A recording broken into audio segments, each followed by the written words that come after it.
ओम नमो भगवते वासुदेवाय। ओम नमो भगवते वासुदेवाय। ओम नमो भगवते वासुदेवाय। हरे कृष्णा। அத்தியாயம் 15 Purushottama Yogam, yoga of the supreme person. அதாவது இந்த அத்தியாயம் நம்ம முன்னாடியே டிஃபைன் பண்ண மாதிரி 13th இருந்து 18th வரைக்கும் பார்த்தீங்கன்னா ஞான யோகத்துடைய ரொம்ப ப்ரிடாமினெண்ட்டாகவும் இருக்கும். அதே சமயத்தில் பக்தி யோகத்துடைய முக்கியமான சில தாத்பரியங்களும் இருக்கும். கூடவே 18th சாப்டர்ல பார்த்தீங்கன்னா செகண்ட் சாப்டர் மாதிரியே எல்லா entire summary of Bhagavad Gita 18th chapter சொல்லுது. ஸோ நம்ம 13th சாப்டர்ல 14th சாப்டர்ல பார்த்தது என்னன்னா ஞான யோகம். என்ன ஞானம்? 13th சாப்டர்ல மெயினாக பார்த்தது அந்த பரமாத்மா ஃபீச்சர், அதாவது அந்த பரமபுருஷ பகவான் பரமாத்மாவா நமக்குள்ள இருக்கிற அற்புதமான விஷயங்கள் என்ன அப்படிங்கிறத பார்த்தோம். அது தெரிஞ்சுக்கிறது மூலமா நம்ம எப்படி நம்மளோட பக்தியில முன்னேறது அப்படிங்கிறத பார்த்தோம். ஜீவாத்மாக்கும் பரமாத்மாவுக்கும் உள்ள வித்தியாசம் என்னங்கிறத பார்த்தோம். பரமாத்மாவோட முக்கியமான அம்சங்கள் என்ன அப்படிங்கிறதையும் பார்த்தோம். அப்புறம் க்ஷேத்திரம் க்ஷேத்திரஜன் கேள்விகள் கேட்கிறான் அர்ஜுனன். அந்த அர்ஜுனோட கேள்விகளுக்கெல்லாம் கிருஷ்ணன் பதில் அளிக்கிறார். அதுதான் 13th சாப்டர். 14th சாப்டர்ல முக்குணங்கள், முக்கியமா இந்த பௌதிகமா இருக்கிற முக்குணங்களுடைய அடிப்படையான தத்துவார்த்தம் என்ன, எதுக்கு இந்த ஜீவாத்மா பந்தப்பட்டு இருக்கு, இந்த பந்தப்பட்டதுனால அந்த ஜீவாத்மாவுடைய கர்மாக்கள் எப்படி அமைக்கப்பட்டுள்ளது அப்படிங்கிறதையும் பார்த்தோம். இதுல இருந்து எப்படி வெளியே வர்றதும் அப்படிங்கறத அர்ஜுனன் கேள்வி கேட்கிறான். இந்த 3 முக்குணங்கள் இருக்கு, இந்த முக்குணங்கள்ல இருந்து வெளியே வர்றதுக்கான வழி என்ன அப்படிங்கும் போது முக்குணங்கள்ல இருந்து வெளியே வர்றதுக்கு ஒரே வழி பகவான் கிட்ட புருஷோத்தமரான அந்த பகவான் கிட்ட புரிஞ்சுட்டு சரணாகதி அடைஞ்சா அவங்களுக்கு அது ரொம்ப சுலபமா இருக்கும் அப்படின்னு சொல்லி கடைசியில 14th சாப்டருடைய எண்ட்ல பாத்தீங்கன்னா அதுதான் சொல்லி முடிக்கிறேன். ஓகே, அது சொல்லி முடிக்கும் போது அடுத்தது அந்த புருஷோத்தமரை எப்படி நான் புரிஞ்சுக்கிறது, எப்படி தெரிஞ்சுக்கிறது அப்படிங்கிற கேள்வி. ஓகே, ஸோ 14th சாப்டருடைய லாஸ்ட் இது பாத்தீங்க அப்படின்னா நான் பிரம்மன் அப்படின்னு சொல்லி முடிக்கிறார். One who engages in full devotion service. யார் பகவான் இடத்துல முழுமையா மாம்ஜோ அவ்யபிச்சாரியன பக்தி யோகனை சேவித்தே சகுனான் சமைத்தை தான் பிரம்ம பூயா கல்பத்தை. எப்போ இவன் அவ்யபிச்சாரனா இருந்து பக்தி யோகம் செய்கின்றானோ அவன் சகுனான் சமைத்தி தைத்தான், எல்லா குணங்களுக்கும் அப்பாற்பட்ட நிலையில் அவன் வருகின்றான் அப்படின்னு சொல்லி முடிக்கிறான். இப்போ 14th சாப்டர்ல இருக்கிற 27 ஸ்லோகங்கள்ல பாத்தீங்கன்னா 28 ஸ்லோகங்கள்ல முக்கியமானது என்னன்னா இந்த குணங்களை பத்தி தெரிஞ்சுக்கணும், குணங்களுடைய தாத்பரியங்கள் விஷயங்கள்லாம் தெரிஞ்சு ஜீவாத்மா உடைய விஷயங்களும் அந்த பந்தப்பட்ட நிலையான்னு தெரிஞ்சு கடைசியில அர்ஜுனன் கேட்கிறான், என்ன எப்படி இந்த குணங்கள்லாம் தெரியுது, ஆனா இந்த குணங்கள்ல வெளியே வரதுக்கு என்ன வழி அப்படின்னா ஒரே வழி. என்ன வழி? பக்தி யோகேன சேவத்தே. அதான் நம்ம முக்கியமான லைன். ஸோ பக்தி யோகம் அதாவது அதை பிராக்டிஸ் பண்ணணும். யோகம்னாலே பிராக்டிஸ் பண்ணணும். சர்வீஸ் சேவத்தே அப்படிங்கிற வார்த்தையை கிருஷ்ணன் பயன்படுத்துறார். ஸோ சேவை செய்ய வேண்டும். ஸோ பக்திங்கிறது இண்டிவிஜுவலா நான் இது பண்றது கிடையாது. சேவை செஞ்சாதான் அது இந்த முக்குணங்கள்ல இருந்து வெளியே வர விடும். அப்போது என்ன அவுட்புட்? பிரம்ம பூயாய கல்பத்தே அப்படிங்கிற நிலையில இருந்து முடிக்கிறார். ஓகே, ஸோ அதுதான் கிட்டத்தட்ட அதோட சமையல். அது முடிக்கும் போது அந்த பிரம்ம நிலை என்ன அப்படின்னு சொல்லி ஓகே, மியூட் பண்ணிக்கோங்க. ஸோ கடைசியா முடிக்கும் போது பிரம்மனோ ஹி பிரதிஷ்டாகம். ஸோ முடிக்கும் போது சாஸ்வதஸ்ய தர்மஸ்ய 4 விஷயங்கள் சொல்றாரு இல்லையா? அமிர்தஸ்ய அவசியஸ்ய சாஸ்வதஸ்ய தர்மஸ்ய சுகஸ்ய அப்படிங்கிற விஷயங்கள் சொல்றாரு. ஸோ எவன் ஒருவன் அந்த பிரம்ம நிலையை முழுமையாக தெரிஞ்சு கொள்கின்றானோ அவனுக்கு நிரந்தரமான அந்த உன்னதமான மகிழ்ச்சி அல்லது அந்த இன்பம், அல்டிமேட் எய்ம், அல்டிமேட் ஹாப்பினஸ், சுகஸ்ய அந்த சுகம் அவனுக்கு கிடைக்கப்படுகின்றது அப்படிங்கிற விஷயம். ஸோ இதுதான் end of 14th chapter.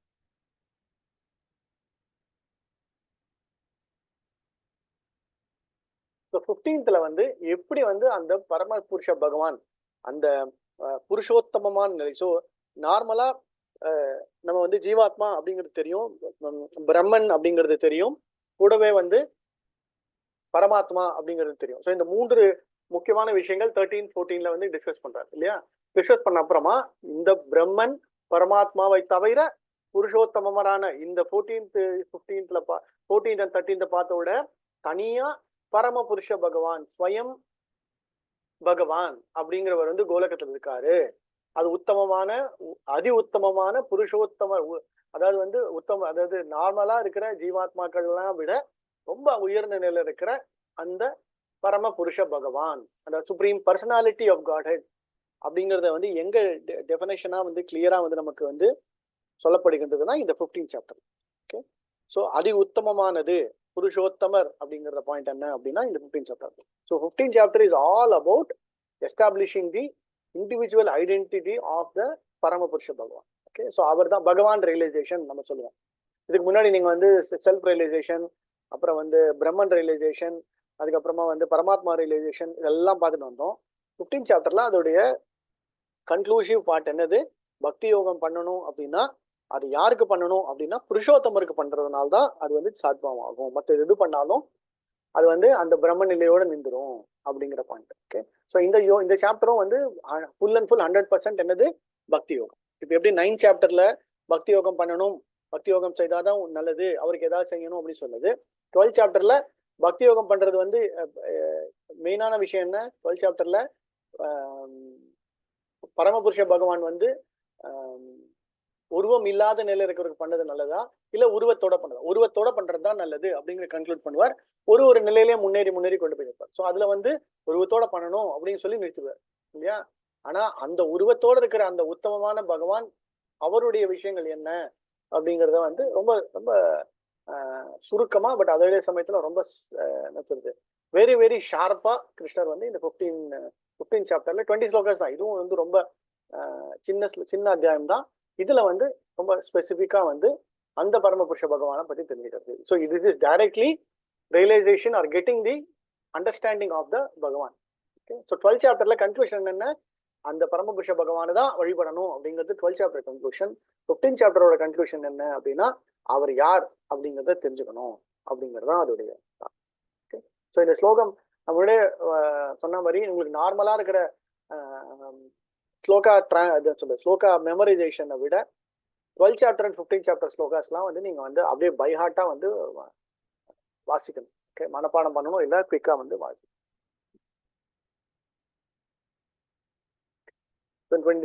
20 slokas குயிக்கா நம்ம வந்து பார்ப்போம். ஓகே, ரொம்ப அழகான ஸ்லோகம். இதுல வந்து மீட்டர்டு ரீடிங். ஓகே ஓகே, போன 2 கிளாஸ்ல யாரும் படிக்காதவங்க நம்ம அதுல இருந்து ஆரம்பிங்க. முரளி பிரபு இல்ல நினைக்கிறேன். முரளி பிரபு நீங்க ஆரம்பிங்க. படிக்கிறீங்களா?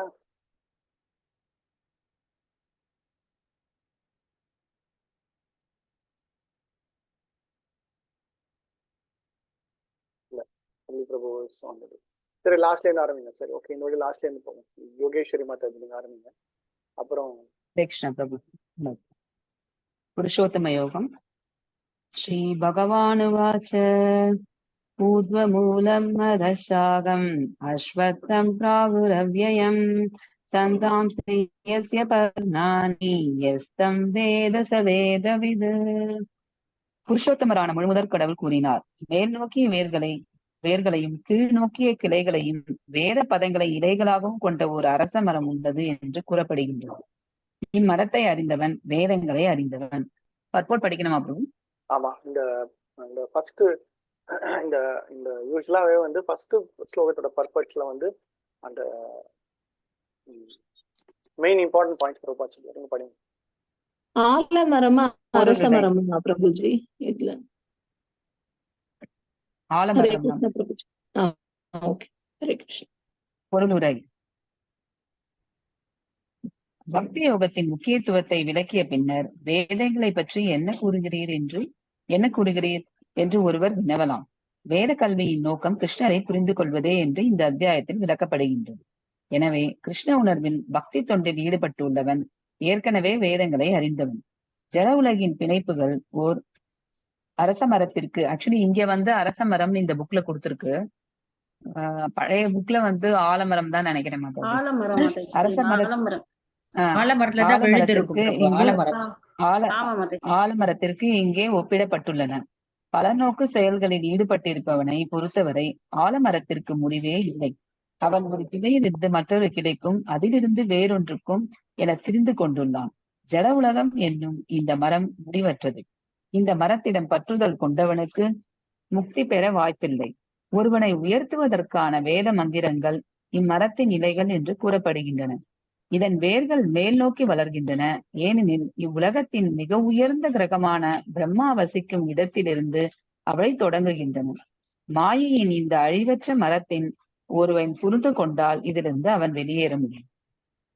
இந்த பதத்திலிருந்து விடுபடுவதற்கான வழிமுறையை புரிந்து கொள்ளுதல் அவசியம். முந்தைய அத்தியாயங்களில் பௌதீக பந்தத்திலிருந்து வெளியேறுவதற்கான பற்பல வழிமுறைகள் விளக்கப்பட்டன. மேலும் புருஷருக்கான பக்தி தொண்டே மிகச்சிறந்த வழி என்பதை 13ஆம் அத்தியாயம் வரை நாம் கண்டோம். பக்தி தொண்டின் அடிப்படை கொள்கை ஜட செயல்களில் பற்றில்லாமல் இருப்பதும் இறைவனுடைய தெய்வீக தொண்டில் பற்றுக்கொள்வதும் ஆகும். ஜட உலகின் மீதான பற்றுதலை முடிக்கும் வழிமுறை இந்த அத்தியாயத்தின் ஆரம்பத்தில் விவாதிக்கப்படுகின்றது. ஜட வாழ்வின் வேரானது மேல் நோக்கி வளர்கின்றது. இந்த வேர் மொத்த ஜட வஸ்துக்களிலிருந்து, அதாவது பிரபஞ்சத்தின் மிக உயர்ந்த கிரகத்திலிருந்து தொடங்குகின்றது என்று பொருள். அங்கிருந்து பிரபஞ்சம் முழுவதிலும் விரிவடைகின்றது. விரிவடையும் கிளைகள் பல்வேறு கிரக அமைப்புகளை குறிக்கின்றன. அதன் பழங்கள் உயிர் வாழ்வின் செயல்களான அரும்பொருள், இன்பம், வீடு ஆகியவற்றை குறிக்கின்றன. அடுத்ததாக கிளைகள் கீழும் வேர் மேலுமாக இருக்கும் மரத்தினுடைய அனுபவம் நமக்கு இந்த உலகில் இல்லை. இருப்பினும் அதுபோன்று ஒன்று உள்ளது. அத்தகைய மரத்தினை நீர்த்தேக்கத்தின் அருகில் காண முடியும். கரையில் இருக்கும் மரங்கள் தங்களது கிளைகள் கீழேயும் வேர்கள் நேரேயுமாக நீரில் பிரதிபலிப்பதை நம்மால் காண முடியும். வேறு விதமாக கூறினால், ஜட உலகம் என்னும் இந்த மரம் ஆன்மீக உலகம் என்னும் உண்மையான மரத்தின் பிரதிபலிப்பாகும். மரத்தின் பிம்பம் நீரில் அமைந்திருப்பதை போல ஆன்மீக உலகின் பிம்பம் ஆசையில் அமைந்துள்ளது. பிம்பமான ஜட ஒளியின் மீது விஷயங்கள் அமைந்திருப்பதற்கான காரணம் ஆசையே. ஜட வாழ்விலிருந்து வெளியேற விரும்புபவன் ஆய்வறிவின் மூலம் இந்த மரத்தை தெளிவாக புரிந்து கொள்ளுதல் அவசியம். அதன் பின்னர் இம்மரத்துடனான உறவை அவனால் துண்டிக்க முடியும். உண்மை மரத்தின் பிம்பமான இம்மரம் துல்லியமான நகலாகும். ஆன்மீக உலகில் எல்லாம் இருக்கின்றன. அருவவாதிகள் இந்த ஜட மரத்தின் மூலம் வேறாக பிரம்மனை எடுத்துக் கொள்கின்றனர். சாங்கிய தத்துவத்தின் படை அந்த வேரிலிருந்து பிரகிருதி, புருஷர், 3 குணங்கள், பிறகு பஞ்சமகாபூதங்கள், அதன் பின் 10 புலன்கள், மனம் என ஒவ்வொன்றாக வருகின்றன. இவ்வாறு மொத்த ஜட உலகையும் அவர்கள் 24 மூலக்கூறுகளாக பிரிக்கின்றனர். எல்லா தோற்றங்களுக்கும் பிரம்மனை மையமாக எடுத்துக்கொண்டால் இந்த ஜட உலகம் அந்த மையத்தின் 108 கோணங்கள் கொண்ட தோற்றமே. மீதமுள்ள 108 கோணங்கள் ஆன்மீக உலகமாகும். ஜட உலகம் ஒரு திரிப்படைந்த பிம்பம் என்பதால் இங்குள்ள வேறுபாடுகள் ஆன்மீக உலகிலும் இருக்க வேண்டும். ஆனால் அங்கு அவை உண்மையானவை. பிரகிருதி என்பது முழுமுதற் கடவுளின் வெளிப்புற சக்தி. புருஷ என்பது சாஷாத் முழுமுதற் கடவுளே. இது பகவத்கீதையில் விளக்கப்பட்டுள்ளது. இந்த தோற்றம் பௌதிகமானது என்பதால் இது தற்காலிகமானதும் கூட. பிம்பம் என்பது தற்காலிகமானது, ஏனெனில் அது சில சமயங்களில் காணப்படுகின்றது, சில சமயங்களில் காணப்படுவதில்லை. ஆனால் எதை அடிப்படையாக வைத்து இந்த பிம்பம் பிரதிபலிக்கப்படுகின்றதோ அந்த மூலம் நித்தியமானது. உண்மையான மரத்தின் பௌதிக பிம்பம் வெட்டப்பட வேண்டும். வேதங்களை அறிந்தவன் என்று ஒருவனை குறிப்பிடும் பொழுது அவன் இந்த ஜட உலகில் பற்றுதலை எவ்வாறு துண்டிப்பது என்பதை அறிந்தவன் என்று எடுத்துக் கொள்ளப்பட வேண்டும். அந்த வழிமுறையை ஒருவன் அறிந்தால் அவன் உண்மையில் வேதங்களை அறிந்தவன். வேதங்களில் சடங்களால் கவரப்படுபவன் இம்மரத்தின் அழகான பச்சை இலைகளால் கவரப்படுபவனாகின்றான். உண்மையில் அவன் வேதங்களின் குறிக்கோளை சரியாக அறியவில்லை. முழுமுதற் கடவுளால் வெளிப்படுத்தப்பட்டுள்ளபடி வேதங்களின் நோக்கம் பிம்பம் போன்ற இம்மரத்தை வெட்டி சாய்த்து ஆன்மீக உலகின் உண்மை மரத்தை அடைவதாகும். ஹரே கிருஷ்ணா. ஹரே கிருஷ்ணா. ஹரே கிருஷ்ணா. ஓகே, ஸோ இந்த ஸ்லோகம் இதான் பிரதான ஸ்லோகம், அதான் ஃபர்ஸ்ட் ஸ்லோகம். அது மெயினான வார்த்தையே ஊர்த்வ மூலம் அதஷாகம். ஓகே, அஸ்வத்தம் பிராகுரபயம் சந்தாம் சைசவர்ணானி எஸ்எம் வேதச வேதவித். ஓகே, ஸோ எஸ்எம் வேதச வேதவித், வேதங்களுக்கெல்லாம் வேத வித்னா உங்களுக்கு தெரியும். அது வித்வான் வித் அப்படிங்குவாங்க. வித்வான் இல்ல பண்டிதர் அப்படிங்குவாங்க, எக்ஸ்பர்ட் அப்படி சொல்லுவாங்க இல்லையா. ஸோ யாரெல்லாம் அந்த வேதத்துடைய முழு சாரம், முழு விஷயங்கள் தெரிந்திருக்கின்றதோ அவனுடைய நோக்கம் என்னவா இருக்கும் அப்படின்னா, எப்படி வேதங்களுடைய சாரம் என்ன அப்படின்னா என்னது பகவானை புரிந்து கொள்வது. இதுதான் நம்ம எந்த சாப்டர்ல பார்த்தோம் முதல்ல? எந்த சாப்டர்ல பார்த்தோம் ஞாபகம் இருக்கா? ஞாபகம் இல்லை.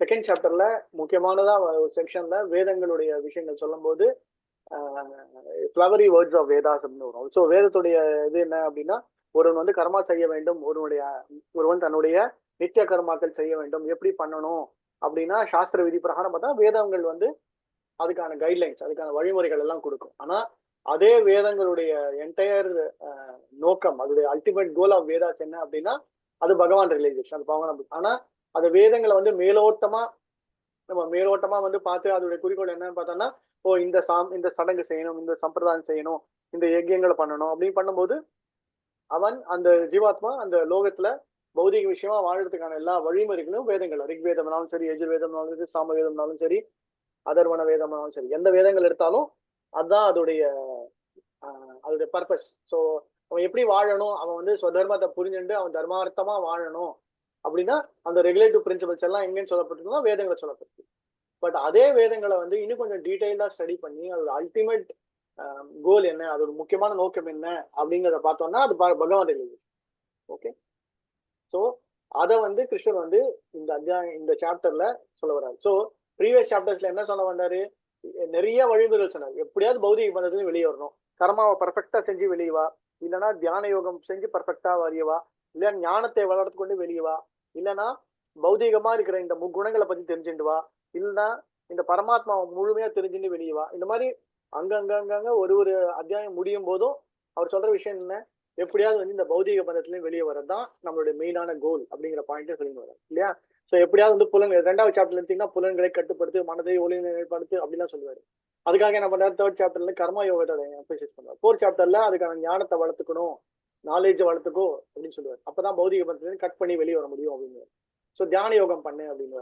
7th and 8th சாப்டர்ல இந்த பௌதிகமா இருக்கிற பகவானை எப்படி புரிஞ்சுக்கிறது அப்படின்னு. ஸோ ஒவ்வொரு சாப்டர்லயும் பாத்தீங்கன்னா அவருடைய நோக்கம் நம்மளை வந்து எப்படியாவது மெட்டீரியல் வேர்ல்டு, இந்த பௌதிகத்திலையும் வெளியே வரணும் அப்படிங்கிறது தான் அவருடைய எய்ம். ஓகே, அதை நம்ம புரிஞ்சுக்கிண்டு வெளியே வரதான் நம்மளுடைய புத்திசாலித்தனம். ஸோ பிரபுபாதம் அதுதான் நம்ம சொல்றோம். ஸோ அந்த புத்திசாலித்தனத்தை வளர்த்துக்கணும். புத்திசாலித்தை வளர்த்துக்கணும்னா ஞானம் வரணும். ஞானம் வரணும்னா நம்ம ப்ராக்டிஸ் பண்ணணும். ஸோ அப்போ வந்து இந்த இந்த அத்தியாயங்கள் கிளியரா புரியும். ஸோ அதனால இப்போ வந்து எடுத்த உடனே என்ன சொல்றாரு, முதல்ல இந்த பௌதிக உலகம் எப்படி அமைஞ்சிருக்கு அப்படிங்கிறது சொல்ல வர்றாரு. எப்படி அமைஞ்சிருக்கு, ஒரு இன்வெர்டட் பேனியன் ட்ரீ, அதாவது நீங்க ஆலமரம், சில இடத்துல ஆலமரம்னு போட்டிருக்கோம், சில இடத்துல வந்து அரசம்பரம்னு போட்டிருக்கும். பட் எப்படி இருந்தாலும் பரவாயில்ல, நம்மளுடைய அண்டர்ஸ்டாண்டிங் அப்படின்னா ஒரு மரம், பெரிய மரம், நிறைய விழுதுகள், நிறைய கிளைகள்னு சொல்லலாம், விழுதுகள்னு சொல்லலாம், இலைகள்னு சொல்லலாம், பெருசா அமைஞ்சிருக்கு. ஆனா என்னது, அது அப்படியே உள்டா, அது ரிவர்ஸ்ல இருக்கு. ஸோ வேர்கள் மேல நோக்கி வளருது, அது இந்த செய்தி இருக்கிற மற்ற விஷயங்கள்லாம் சைட்ல பரவி வளருது. ஓகே, ஸோ அந்த சைட்ல வளர அந்த கிளைகள்ல நிறைய விஷயங்கள், பௌதிகமான விஷயங்கள் இருக்கு. அதுல இருக்கிற இலைகள், அதுல இருக்கிற பழங்கள். ஸோ இந்த ஜீவாத்மா என்ன பண்ணுது, அதுல ஒரு பட்சியா, ஏதோ ஒரு பேரட்டோ ஏதோ ஒன்று ஜீவாத்மா இருந்துட்டு ஒரு இலையில இருந்து ஒரு கிளையில இருந்து இன்னொரு கிளைக்கு தாவறது, இன்னொரு கிளையில இன்னொரு கிளைக்கு தாவறது, அந்த கிளையில பழம் இருந்தா நல்லா வாங்கி சாப்பிடுறது, அப்புறம் ஒரு கிளையில போய் நல்லா ஆசுவாசப்படுத்திக்கிறது, நல்லா தூங்குறது. இந்த மாதிரி பௌதிகமா அந்த இடத்துல இருந்துட்டு அந்த ஜீவாத்மா பார்த்தா ரொம்ப சுகமா இருக்கு அப்படின்னு. ஓகே, ஆனா எப்பவுமே வந்து அந்த ஜீவாத்மா எப்படியாவது நம்ம மேல முன்னேறி போய் இதோடைய ரூட் காஸ், இதோடைய வேர் என்ன அப்படிங்கறத தெரிஞ்சுக்கணும் அப்படின்னு. ஸோ வேர் என்னன்னு தெரிஞ்சுக்கும் போது அப்போ வந்து பௌதிகமான இது விஷயங்கள்ல இருந்து அதாவது வெளியேந்து இது கட் பண்ணி வெளியே வந்தாதான் அது முடியும் அப்படின்னு. ஓகே, ஸோ சில இடங்கள்ல பாத்தீங்கன்னா மரம் ரொம்ப பெருசா வளர்ந்ததுன்னா நிழல் அவ்வளவு இருந்ததுன்னா வெயிலே வராது அப்படின்வாங்க. ஸோ சில இடத்துல வெயில வந்து களைச்சி விடுவாங்கன்னு, சில இடத்துல வந்து அந்த களை எடுப்புங்கிற மாதிரி அங்கங்க வந்து அந்த அந்த பிரான்ச்சஸ், அதாவது அந்த கிளைகளை கட் பண்ணி விடும்போது நல்லா செழிப்பாகவும் வளரும், அதே சமயத்துல வெளிச்சமும் வரும். ஸோ இப்போ அந்த மாதிரி அடர்த்தியா இருந்ததுன்னா அது ஒன்றும் பண்ண முடியாது. ஸோ இந்த பௌதிக பந்தமா இருக்கிற விஷயங்கள் என்ன இருந்ததுன்னா அவ்வளவு இதுவா இருக்கு. ஸோ எப்படி வெளியே வரணும்னா அந்த அந்த கிளைகளை கட் பண்ணி வெளியே வந்தாலே ஒழிய நம்மளால மேல முன்னேற முடியாது அப்படிங்கிற பாயிண்ட் சொல்றாங்க. ஓகே, ஸோ அந்தந்த வேதங்களுடைய நோக்கம், சாரம், அதெல்லாம் அதோடைய இலைகள். ஸோ நீங்க இந்த பர்பஸ் படிக்க பாத்தீங்கன்னா அந்த மரத்துடைய சாராம்சம் என்ன அப்படிங்கிறத கிளியரா சொல்லுவார். மரத்தினுடைய இலைகள், மரத்தினுடைய இருக்கிற கனிகள் எப்படி, அதோட வேர் எப்படி, அதோட பிரான்ச்சஸ், அந்த கிளைகள்லாம் என்ன அப்படிங்கிறத வந்து சொல்லுவோம். இது வந்து ஒரு சாங்கிய யோகமா, அதாவது ஒரு அனாலிட்டிக்கல் ஸ்டடியா நம்ம இதை பார்க்கும்போது நமக்கு இது வந்து இன்னும் கொஞ்சம் கிளியரா புரியணும்னு கிருஷ்ணரே நமக்கு சொல்ற ஒரு எக்ஸாம்பிள் தான் இது. ஓகே, இது வந்து பகவானே நமக்கு வந்து இது எக்ஸ்பிளைன் பண்றதுக்கு தான். இது என்னது, அப்படியே ஆன்மீக உலகத்துடைய ரிஃப்ளெக்ஷன், அதாவது பிரதிபிம்பமா இருக்கிறது அப்படின்னு. ஸோ ஆன்மீக உலகத்துல இதே விஷயங்கள் அப்படியே இருக்கும், ஆனா அது எல்லாமே பௌதிக பந்தத்துல இருந்து வெளியே வந்து ஆன்மீக இதுல இருக்கும். இது வந்து பௌதிக பந்தமா மாற்றிட்டு இருக்கும். ஸோ ஜீவாத்மா என்ன பண்ணணும் அப்படின்னா ஏதாவது ஒரு தருணத்துல இதுல இருந்து இந்த கிளையில இருந்து கட் பண்ணி வெளியே வரணும். ஓகே, ஸோ இது எப்படின்னா வந்து ஒருத்த மரம் ஏறுறான்னு வச்சுக்கோங்க. ஸோ பொதுவா நம்ம மரம் ஏறும்போது என்ன ஒரு பயத்தோட ஏறுவோம், திருப்பி கரெக்டா இறங்கணும் அப்படிங்கிற ஒரு நிலையில ஏறுவோம் இல்லையா. எந்த கிளை மேல கால் வச்சு நான் மேல ஏறினேனோ, நான் என்னோட வேலை முடிஞ்ச உடனே நான் பழம் பறிக்கிறதுக்காக மேல ஏறுறேன்னா நான் மறுபடியும் அதே கிளை வழியா இறங்கி வந்தேன்னா பர்ஃபெக்டா இறங்கிடுவோம் இல்லையா? இது பௌதிகமான விஷயம். ஆனா ஆன்மீக விஷயத்துக்கு என்ன பண்ணும், நான் மேல முன்னேறணும் அப்படின்னா நான் இலையெல்லாம் கட் பண்ணி போனாதான் அதோட ரூட் அதோட வேருக்கே போக முடியும். ஓகே, ஸோ இதுதான் அதோடைய தாற்பயம். புரியுதுங்களா? நான் எப்ப இந்த பௌதிக பந்தத்துல இருந்து கட் பண்ணி வெளியே வரேனோ போதும் அப்படிங்கிற நிலை வந்தா நான் திருப்பி போகக்கூடாது. நான் திருப்பி இந்த அந்த அந்த கிளை எந்த கிளை வழியா நான் மேல வந்தானோ அந்த கிளை வந்து திருப்பி இல்லாம இருக்கணும் அப்படிங்கிற பாயிண்டோட இருக்கணும். பாக்குறதுக்கே இது வந்து கேட்கறதுக்கே இது வந்து இது என்ன, இது எப்படி சாத்தியம்? பட் அதுதான் அதோடைய தாற்பயம். ஓகே, ஏன் அப்படின்னா திருப்பியும் வந்தேன் அப்படின்னா அந்த கிளைகள் இருக்கதான் போகுது, அந்த இலைகள் இருக்கதான் போகுது. அது நம்மள நல்லா தாங்கிக்கும், நம்ம நல்லா சௌகரியமா பௌதிக பந்தமா இருக்க போறோமே தவிர திருப்பி நம்ம மேல போறதுக்கான வாய்ப்பே இல்லை. எப்ப நம்ம அந்த பந்தத்தை கட் பண்றோமோ, அந்த இலைகளையும் அந்த மர கிளைகளையும் கட் பண்றோமோ, அப்பதான் அந்த வேர்களை நோக்கி நம்மளால வந்து முன்னேற முடியும். ஓகே, அதுதான் அந்த தாற்பயம்.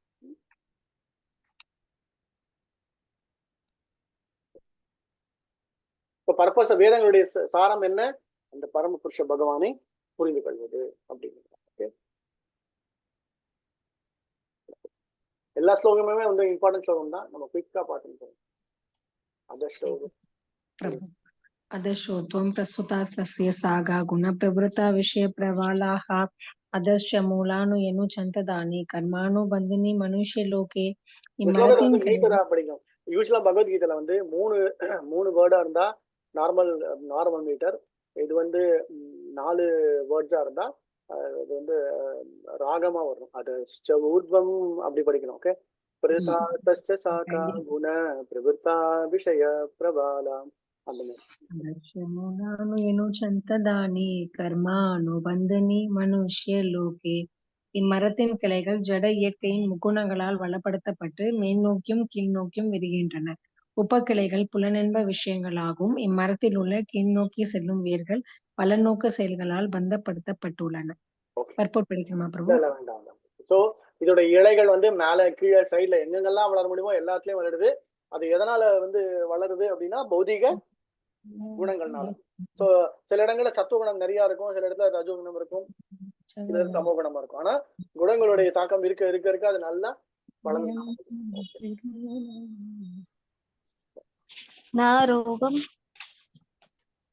மியூட் பண்ணிக்கோங்க. மகாதேவன் படிக்கட்டுமா? சரி படிங்க. அடுத்தது டவுட் சொல்லுங்க.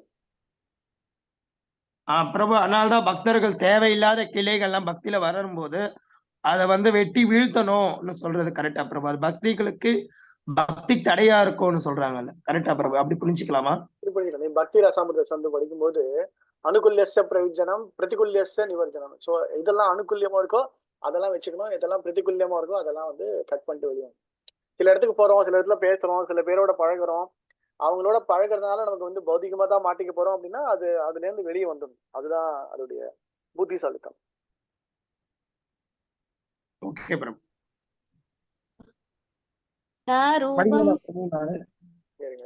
ரூபம் அசஸ்யே ததோபலப்யதே நாதோ நாஸ்தாதீர்ண சம்பிரிஷ்டா அஸ்வதம் ஏனம் சுவிருடமூலம் அசங்கசேத்ரேன ருடேன சித்வா ததபதம் தத் பரிமார்க்கித்தவ்யம் யஸ்மின் ததா ந நிவர்த்தந்தி பூயக தத் ஏவ சாந்தியம் புருஷம் பிரபத்யே யத பிரபிருதி பருஸ்துதா புராணி. ஹரே கிருஷ்ணா. இம்மரமை உருவம் இவ்வுலகில் காணப்படக்கூடியதல்ல. இது எங்கே முடிகிறது, எங்கே தொடர்கிறது, அல்லது இதன் அஸ்திவாரம் எங்கே இருக்கிறது என்பதை யாராலும் புரிந்து கொள்ள முடியாது. ஆனால் பலமாக வேரூன்றியுள்ள இந்த மரத்தை பற்றின்மை என்னும் ஆயுதத்தால் உறுதியுடன் வெட்டி சாய்க்க வேண்டும்.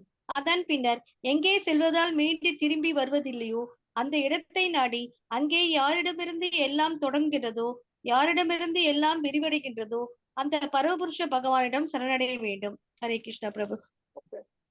இதுக்கு வந்து எந்த இடத்துல இருந்து உருவாது, இது எப்படி இதெல்லாம் சில பேர் கேட்பாங்க. இது எங்கே ஆரம்பிச்சது, என்ன வழி, இதெல்லாம் நம்மளால வந்து கிருஷ்ணரே சொல்லிட்டாரு. ஓகே, நரூபமச்ச ததோப்ய லப்யதே அந்த ஆதி சமபஷ்ட. எங்க ஆரம்பிக்குது எங்க முடியுது?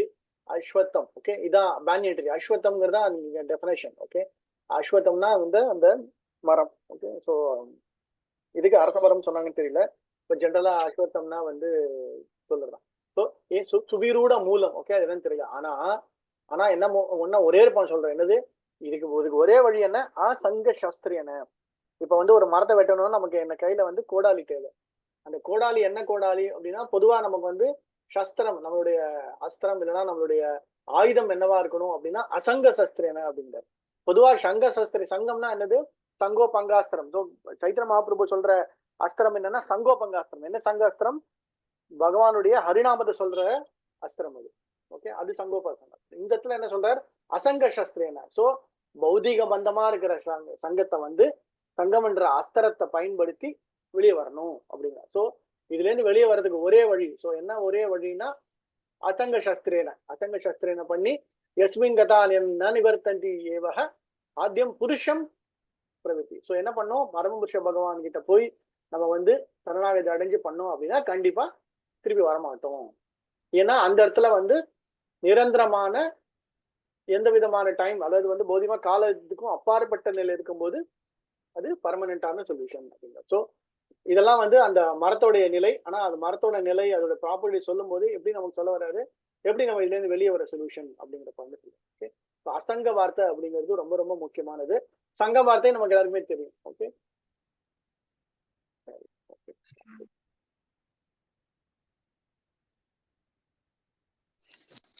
ஆனா தெரிய மாட்டேன் படிங்க, மற்றதெல்லாம் மியூட் பண்ணிக்கணும். ஹரே கிருஷ்ணா. ஹரே கிருஷ்ணா பிரபு. அத்தியாயம் இது ஸ்லோகம் 5. நிர்மாண மோக ஜதசங்க தோஷ அத்யாத்ம நித்யா வினிவృத்த கர்மாம். ஆமா, द्वन्द्वैव विमुक्ता सुखदुःख समजैर् அது என்னது? கச்சத்யமூடா இல்ல கச்சந்தியமூடா பதம் அவ்யயம் தத். வழிபரப்பு வழங்கிய சில பிரபுவாதற்கு ஜெய். பொய், கௌரவம், மயக்கம் மற்றும் தவறான சங்கத்திலிருந்து விடுபட்டு நித்தியத்தை புரிந்து கொண்டு பௌதிக காமத்தை நிறுத்திவிட்டு இன்ப துன்பம் எனும் இருமையை ஒழித்து மயக்கமுறாமல் இருப்பவர்கள் பரமபுருஷரிடம் சரணடைவது எவ்வாறு என்பதை அறிந்து அந்த நித்திய ராஜ்யத்தை அடைகின்றனர். செகண்ட் ஸ்லோகால ஒருத்தன் வந்து அந்த பரமபுருஷ பகவானை சரணடைஞ்சு அசங்க சஸ்திரத்தை பயன்படுத்தி சரணடைஞ்சா அவனுக்கு வந்து நல்லதுங்கிறாரு. அது எப்படி முடியும் அப்படின்னா இந்த ஸ்லோகத்தை சொல்றாரு. இந்த சங்கத்துல எப்படி வந்து அவனுடைய குணநலன்களை வந்து வளர்த்துக்கணும், அவனுடைய நல்ல நடவடிக்கைகள், அவனுடைய செய்கைகள் எல்லாத்தையும் மாற்றி அமைச்சுக்கணும். அப்படி இருந்தாதான் அவனால சரண்டர் முடியும். ஸோ ப்ராசஸ் என்ன? சரண்டர். ஆனா அந்த ப்ராசஸ் எப்படி அச்சீவ் பண்றது அப்படின்னா இந்த குவாலிட்டிஸை வளர்த்துக்கணும், இந்த டெஃபினேஷன்ஸை ஃபாலோ பண்ணணும், இந்த கேரக்டரிஸ்டிக்ஸ், இந்த விஷயங்கள் நம்ம வந்து வளர்த்துட்டோம் அப்படின்னா கண்டிப்பா வந்து சரண்டரிங் ப்ராசஸ் ஈஸியா இருக்கும். இல்லைன்னா சரண்டர் ப்ராசஸே கிடையாது. ஓகே, அதுல என்னது? நிர்மாண மோகா ஜித சங்க தோஷா ஆத்தியாத்ம நித்யா வினிவிருத்த காமஹ கந்தைர் விமுக்தா சுக துக்க சம்கம். ஸோ இதெல்லாம் தான் வந்து டம்பம், நான் தான் வந்து பெரிய ஆளு, மோகத்துல இருக்கக்கூடாது, சங்கம், பொதுவா எல்லா இடத்துல இருக்கிற விஷயங்கள்ல இருந்து வெளியே வரணும், எதெல்லாம் வந்து பௌதிகமா இருக்கிற ஆசையில இருந்து வெளியே வரணும். ஓகே, ஆத்தியாத்மா இருக்கிற விஷயங்களை தெரிஞ்சுக்கணும். அடுத்தது பொதுவா அந்த சுகம் துக்கம் இதுல இருந்து வந்து வெளியே வரணும். ஸோ சுகம் துக்கம் தீரம் இதெல்லாம் நம்ம வந்து ஏற்கனவே பார்த்தோம். ஸோ இந்த மாதிரி குறிப்பா இருக்கிற இந்த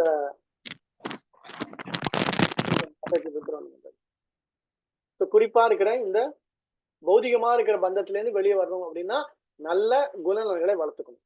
அதுதான் துவந்தேர் விமுக்தஹ சுக துக்க சமயம், சுகம் துக்கம் எல்லாத்தையும் சமமா பார்க்கணும். பண்ணா என்னாகும்? கச்சந்தி அமூடா பதம் அவ்வியம். பதம்னா தெரியும், பதம் பதம் அப்படின்னு. ஸோ அந்த அற்புதமான நிலை அவனுக்கு வந்து கிடைக்கப்பெறும். ஸோ பொதுவா எல்லாத்துக்கும் வந்து ஆச்சரியப்படும். அன்பிவில்டட்னா எல்லாத்துக்கு மேலேயும் வந்து அவன் அனாவசியமான ஒரு ஆச்சரியமா இருக்கிற விஷயங்கள். ஸோ எதையுமே வந்து ஒரு ஒரு நல்ல நிலையில புரிஞ்சுட்டு மேல கொண்டு வரணும். அதுதான் அவனுடைய பொசிஷனா இருக்கணும். ஸோ ஸ்தித தீர் செகண்ட் சாப்டர்ல பார்த்தோம், ஸ்தித தீரா இருக்கணும் அப்படின்னு பார்த்தோம். 5th சாப்டர் 6th சாப்டர்ல பண்டிதா சமதர்ஷனாவா இருக்கணும்னு பார்த்தோம். ஸோ 7th சாப்டர் 8th சாப்டர்ல அவனுக்கு முழுமையான ஞானம் கிடைக்கணும்னு பார்த்தோம். ஸோ எல்லா சாப்டர்லயும் பாத்தீங்கன்னா டிவோஷன் பிளஸ் டிவோட்டி. ஸோ அந்த டிவோட்டினா என்ன? அவனுடைய குணநலன்களை அவன் வளர்த்துக்கணும். நல்ல நல்ல விஷயங்களை வளர்த்துக்கும் போது, தீரமா வரும்போது அவனுக்கு வந்து அந்த பர்ஃபெக்ட் ஸ்டேஜ் கிடைக்கும் போது அவனுக்கு வந்து அந்த சரண்டரிங் ப்ராசஸ் ஈஸியா இருக்கும். ஓகே, ஸோ எப்படி இருந்தாலும் பார்த்தாலும் ப்ராசஸ் என்னன்னா சரண்டர் தான். ஆனா அதை எப்படி அச்சீவ் பண்றது அப்படிங்கிறது தான் நமக்கு சொல்லப்படுது. இது எல்லாமே என்னது? பரமபுருஷ பகவான், அதாவது அந்த சுப்ரீம் பர்சனல் கார்டன் நேரா பகவானுடைய ரியலைசேஷன், அவருக்கு சரணாகதி அடைஞ்சாதான் இதுல இருந்து வெளியே வர முடியும்.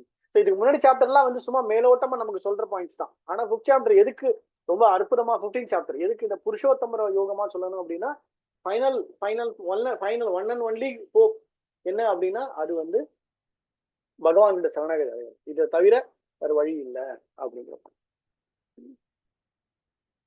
ஸோ பிரபுபாத் எழுதுற at this stage one has to develop spiritual knowledge. So ஆன்மீக ஞானம் வளரணும். ஆன்மீக ஞானம் வளர்ந்தாதான் அவனால வந்து அந்த சரண்டரிங் ப்ராசஸ் அவன் ஈஸியா.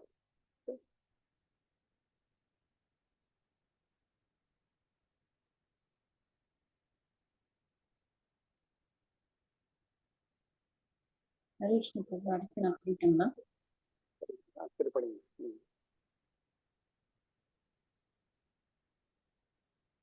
படிங்க படிங்க. ஓகே பிரபு. பதம் 6. நாத்தத் பாசயதே சூர்யோ ந சாசாங்கோ ந பாவக ஏத்கத்வா ந நிவர்த்தந்தே தத்தாமா பரமம் மம. எனது அந்த பரம வாசஸ்தலம் சூரியனாலோ சந்திரனாலோ நெருப்பினாலோ மின்சாரத்தினாலோ ஒளியூட்டப்படுவது இல்லை. அதனை அடைபவர்கள் ஒருபோதும் இந்த ஜட உலகிற்கு திரும்புவது இல்லை. கோபால் பொருளுரை படிக்குமா பிரபு? ஓகே, பரவாயில்ல வந்து அந்த பொருளை சிம்பிள் தான். ஓகே, ஸோ பொதுவா வந்து நம்ம என்ன தெரிஞ்சுக்க போறோம் அப்படின்னா, அந்த பரமம் மம, அதாவது அவருடைய வாசஸ்தலம், அவருடைய இருப்பிடம் எப்படி இருக்குன்னா, நத்தத் பாஷியத்தை சூரியோ ந சசாங்கோ ந பாவக அப்படிங்கிறது. ஸோ அவருடைய வாசஸ்தலத்துல வந்து இந்த சூரியனோ சந்திரனோ ஒளி விளக்குலாம் கிடையாது. அவருடைய தேஜஸ், அவருடைய உடம்பு, அவருடைய திருமேனிலேருந்து, அவருடைய உடல்ல இருந்து வர்ற அந்த பிரகாசம் இருக்கு இல்லையா, அந்த ஒளி வெள்ளம்னுவாங்க, தேஜஸ் அப்படின்னுவாங்க. அந்த தேஜஸ்ல இருந்து வர வெளிச்சமே போதுமா, அவ்வளவு வெளிச்சம். இப்ப நம்ம நார்மலா ஒரு இடத்துல இருக்கோம்னா நமக்கு வந்து வெளிச்சம் தேவை, ஏதாவது வழிமுறையில ஒரு வெளிச்சம் தேவை இல்லையா. சோ அந்த வெளிச்சம் வந்து தேவையில்லை அப்படிங்கிறது. அப்படின்னா என்ன அர்த்தம்? எந்த விதமான பௌதிக விஷயம் இல்லாத ஒரு நிலை தான் அந்த அவருடைய வாசஸ்தலம். சோ அவருடைய வாசஸ்தல பௌதிக பந்தமும் கிடையாது, முக்குணங்களோட விஷயங்களும் கிடையாது, இந்த டிபெண்டன்சி, அதாவது எது மேலேயும் இது தேவை அது தேவை அப்படிங்கிற அந்த இதுவும் இல்லாத ஒரு நிலை என்ன அப்படின்னா அவரோட வாசஸ்தலம். ஸோ அவரோட வாசஸ்தலத்துக்கு போயிட்டோம் அப்படின்னா கண்டிப்பா திரும்பியும் வரப்போறது இல்லை. அது எப்படி இருக்கும் அப்படின்னா, அது வந்து சூரியனோ இல்லைன்னா வந்து சந்திரனோ இல்ல நெருப்புனாலையோ இல்ல எந்த விதமான அந்த வெளிப்புறமா பகிரங்கமா இருக்கிற சக்தியினுடைய தாற்பயம் இல்லாமல் அவருடைய முழுமையான அந்தரங்க சக்தியினுடைய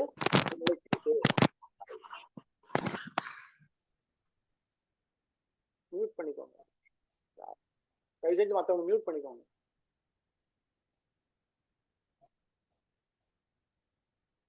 ஹரே கிருஷ்ண பிரபுஜி, நான் படிக்கட்டுங்களா? படிச்சு ஸ்லோகம் 7. மமைவாம்சோ ஜீவலோகே ஜீவபூத சனாதன மனஷ்டாஷ்டானி இந்திரியாணி பிரகிருதி ஸ்தானி கச்சதி. மீனிங் படிக்கணும். இந்த கட்டுண்ட உலகில் இருக்கும் ஜீவாத்மாக்கள் எல்லோரும் எனது நித்தியமான அம்சங்களாவார். கட்டுண்ட வாழ்வின் காரணத்தால் மனம் உட்பட 6 புலன்களுடன் இவர்கள் மிகவும் கடினமாக சிரமப்படுகின்றனர். மமை வாம்சோ அம்ச, ஓகே, மமை வாம்சோ ஜீவலோகே ஜீவபூத சனாதனஹா. ஸோ ஜீவாத்மாவை நல்லா புரிஞ்சுக்கோ. இந்த ஜீவாத்மா என்னுடைய அம்சம் அப்படின்னா, என்னுடைய அம்சமா இருக்கிறதுனா என்னுடைய இங்கிட்ட இருக்கிற குணங்கள்ல இருந்து உருவான ஒரு நிலை தான் ஜீவாத்மா. அப்படின்னா வந்து கண்டிப்பா அந்த ஜீவாத்மாக்கு எனக்கிட்ட இருக்கிற எல்லா அம்சங்களும் அவனுக்கு இருக்கும். ஆனா என்னது? மவை வம்சோ ஜீவலோகே ஜீவபூத சனாத்தனக மன சஸ்திராணி இந்திரியாணி. ஸோ என்ன பிரச்சனை? பிரகிருதி ஸ்தானி பூத்து. ஸோ இந்த கரிஷதிங்கிறாரு, இந்த ஜீவாத்மா என்னுடைய அம்சமா இருந்தாலும் ஆனா ரொம்ப துரதிருஷ்டமா, அதாவது வந்து ரொம்ப துயரமான விஷயம் என்ன அப்படின்னா, இந்த ஜீவபூதம் என்ன பண்றது? மன சஸ்திராணி இந்திரியாணி. ஸோ இந்திரியங்கள் கூட சேர்ந்த மனம், இந்த 5 புலன்கள் மற்றும் மனத்தோட சேர்ந்து பிரகிருதி ஸ்தானி கர்ஷதி, இந்த பிரகிருதி இந்த பூலகத்துல போய் மாட்டிண்டு தவிக்கிறது அப்படிங்கிற பாயிண்ட் சொல்றாரு. ஸோ முதல்ல வந்து இந்த பூ உலகம் எப்படி அமைக்கப்பட்டுள்ளது அப்படிங்கிறார். இந்த மரம் வந்து திருப்பி இருக்கிற மரம், இந்த மரத்துல நிறைய காய்கள் கனிகள்லாம் இருக்கு, வேதங்களுடைய விஷயமா அதுல எல்லா விஷயங்கள் இருக்கு. அதுல வந்து இந்த ஜீவாத்மா இருக்கு. இந்த ஜீவாத்மா எல்லாத்தையும் கட் பண்ணி வெளியே வரணும் அப்படிங்கிற பாயிண்ட் சொல்றார். வெளியே வந்தான்னா என்ன கிடைக்கும்? என்னுடைய நித்தியமான வாசஸ்தலம், அந்த வாசஸ்தலத்துல எல்லா நல்ல ஒரு உயர்ந்த நிலைக்கு கொண்டு போகும் அப்படிங்கிற பாயிண்ட் சொல்றார். அதுக்கு ஒரே வழி சரணாகதி தான். அந்த சரணாகதி அடைக்கிறதுக்கு என்ன? நல்ல குணங்களை வளர்த்துக் கொள்ள வேண்டும் அப்படின்னு சொல்லிட்டு கண்டினியூ பண்றாரு. என்ன சொல்றாரு? எதுக்கு இந்த ஜீவாத்மா மாட்டிட்டு இருக்கு அப்படின்னா இந்த புலன் மற்றும் மனம். ஓகே, மன சஸ்திராணி இந்திரியாணி. இந்திரியாணிகள் அப்ப உங்களுக்கு தெரியும் பஞ்ச இந்திரியங்கள். இந்த பஞ்சங்களுக்கு கூட என்னது? சனாதனக அப்படிங்கிறது. ஸோ கண்டிப்பா வந்து இந்த இதுல வந்து வெளியே வரணும் அப்படின்னா நிரந்தரமா இருக்கிற அந்த பகவானோட ஜீவாத்மாக்களும் நிரந்தரம் தான். நம்ம ஏற்கனவே பார்த்திருக்கோம் இல்லையா? ஸோ இந்த உடல் வந்து தற்காலிகமானது, ஜீவாத்மா நிரந்தரமானது. ஓகே, அந்த பாயிண்ட் சொல்றாரு. மமை வாம்சோ ஜீவலோகே ஜீவபூத சனாதனக. ஸோ இந்த ஜீவபூத இந்த ஜீவாத்மாக்கள் என்னது? சனாதனமானது. அந்த பாயிண்ட முதல்ல சொல்லிடுறாரு. ஓகே, ஜீவலோகே ஜீவபூத சனாதனக முடிச்சிட்டாரு. ஆனா என்ன அடுத்த லைன்ல சொல்றாரு? மன சஸ்திராணி இந்திரியாணி பிரகிருதி சாய. ஆனா இந்த ஜீவபூதாத்மா இந்த ஜீவாத்மாக்கள்லாம் வந்து மனம் மற்றும் புலன்களால் கட்டுண்டு இந்த பிரகிருதி ஸ்தான் கர்ஷதி அப்படிங்கிறார். கர்ஷத்தினா ஆக்சுவலா வந்து கர்ஷத கர்மா அப்படிங்கிற வார்த்தை. கர்மானா என்னது? செய்கை அல்லது செயல். ஆனா ஆக்சுவலா என்னது? இந்த ஜீவாத்மா கஷ்டப்பட்டு இருக்கு அப்படிங்கிற சொல்ற. நம்ம எல்லாம் நினைச்சிட்டு இருப்போம், நான் ரொம்ப சுகமா இருக்கேன், நான் ரொம்ப சௌகரியமா இருக்கேன், எனக்கு வீடு வாசல் இருக்கு, பேங்க் பேலன்ஸ் இருக்கு, காரு பங்களா எல்லாம் இருக்கு, பகவானை நல்லா நல்லா படைச்சுட்டு இருக்கேன், நல்லா பாத்துறேன். ஆக்சுவலா பார்த்தா நம்ம கஷ்டப்படுது. ஆக்சுவலா பார்த்தா நம்ம வந்து பௌதிக விஷயமா வந்து ஒன்றும் பிரச்சனை இல்லை அப்படின்னா கூட உண்மையிலே பார்த்தோம்னா நம்ம வந்து இங்க வந்து இந்த ஜெயில மாட்டிட்டு இருக்கு. அதான் கிருஷ்ணரே டிக்ளேர் பண்றாரு கர்ஷதி அப்படிங்கிற. இங்க உட்காந்து கஷ்டப்பட்டு உட்காந்துருக்கும் இல்லையா? ஸோ பகவானுடைய விரிவாங்கம் பாத்தீங்கன்னா பல விதமான விரிவாங்கங்கள் இல்லையா? நம்ம பார்த்திருக்கோம், விஷ்ணு தத்துவம் பார்த்திருக்கோம். நம்ம வந்து என்னது? நம்ம ஜீவநிலை, நம்ம வந்து ஜீவாத்மா. ஸோ ஜீவ தத்துவமா இருக்கிற ஜீவாத்மாக்கள் நம்ம எல்லாருமே கிட்டத்தட்ட வந்து இருக்கிற அந்த 84 லட்சம் வெரைட்டிஸ் எல்லாமே பாத்தீங்கன்னா பகவான் கிட்டேந்து வந்த அம்சத்திலேருந்து அவருடைய விரிவங்கமா அவருடைய எக்ஸ்பான்ஷன்ஸா நம்ம வெளியே வந்திருக்கோம். ஆனா நமக்கு கொடுக்கப்பட்டுள்ள அந்த சுதந்திரம் என்னது? நம்ம வந்து எப்படியாவது பகவான் கிட்ட போய் சேரணும் அப்படிங்கிற விஷயத்த மறந்து நம்ம பாட்டுக்கு இந்த பௌதிகத்துல பண்ணிடுறோம். எப்ப வந்து பந்தப்பட்ட நிலையிலிருந்து வெளியே வரணுங்கிற ஒரு வைராகியம் வந்தாலே ஒழிய அந்த அசங்க சஸ்திரத்தை கொண்டு போனாதான் தவிர நமக்கு வந்து வழியே கிடையாது.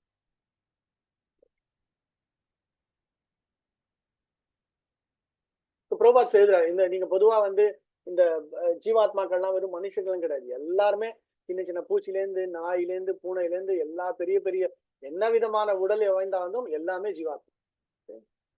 அந்த பாயிண்ட்லாம் சொல்றேன். நல்ல இதோட இந்த சாப்டர் பொருளுரை எல்லாமே நீங்க அப்புறமா ஃப்ரீயா இருக்கும்போது ஃபுல்லாவே படிங்க. படிச்சேன்னா உங்களுக்கு இன்னும் கொஞ்சம் கிளியரா அந்த பாயிண்ட்ஸ் எல்லாமே புரியும்.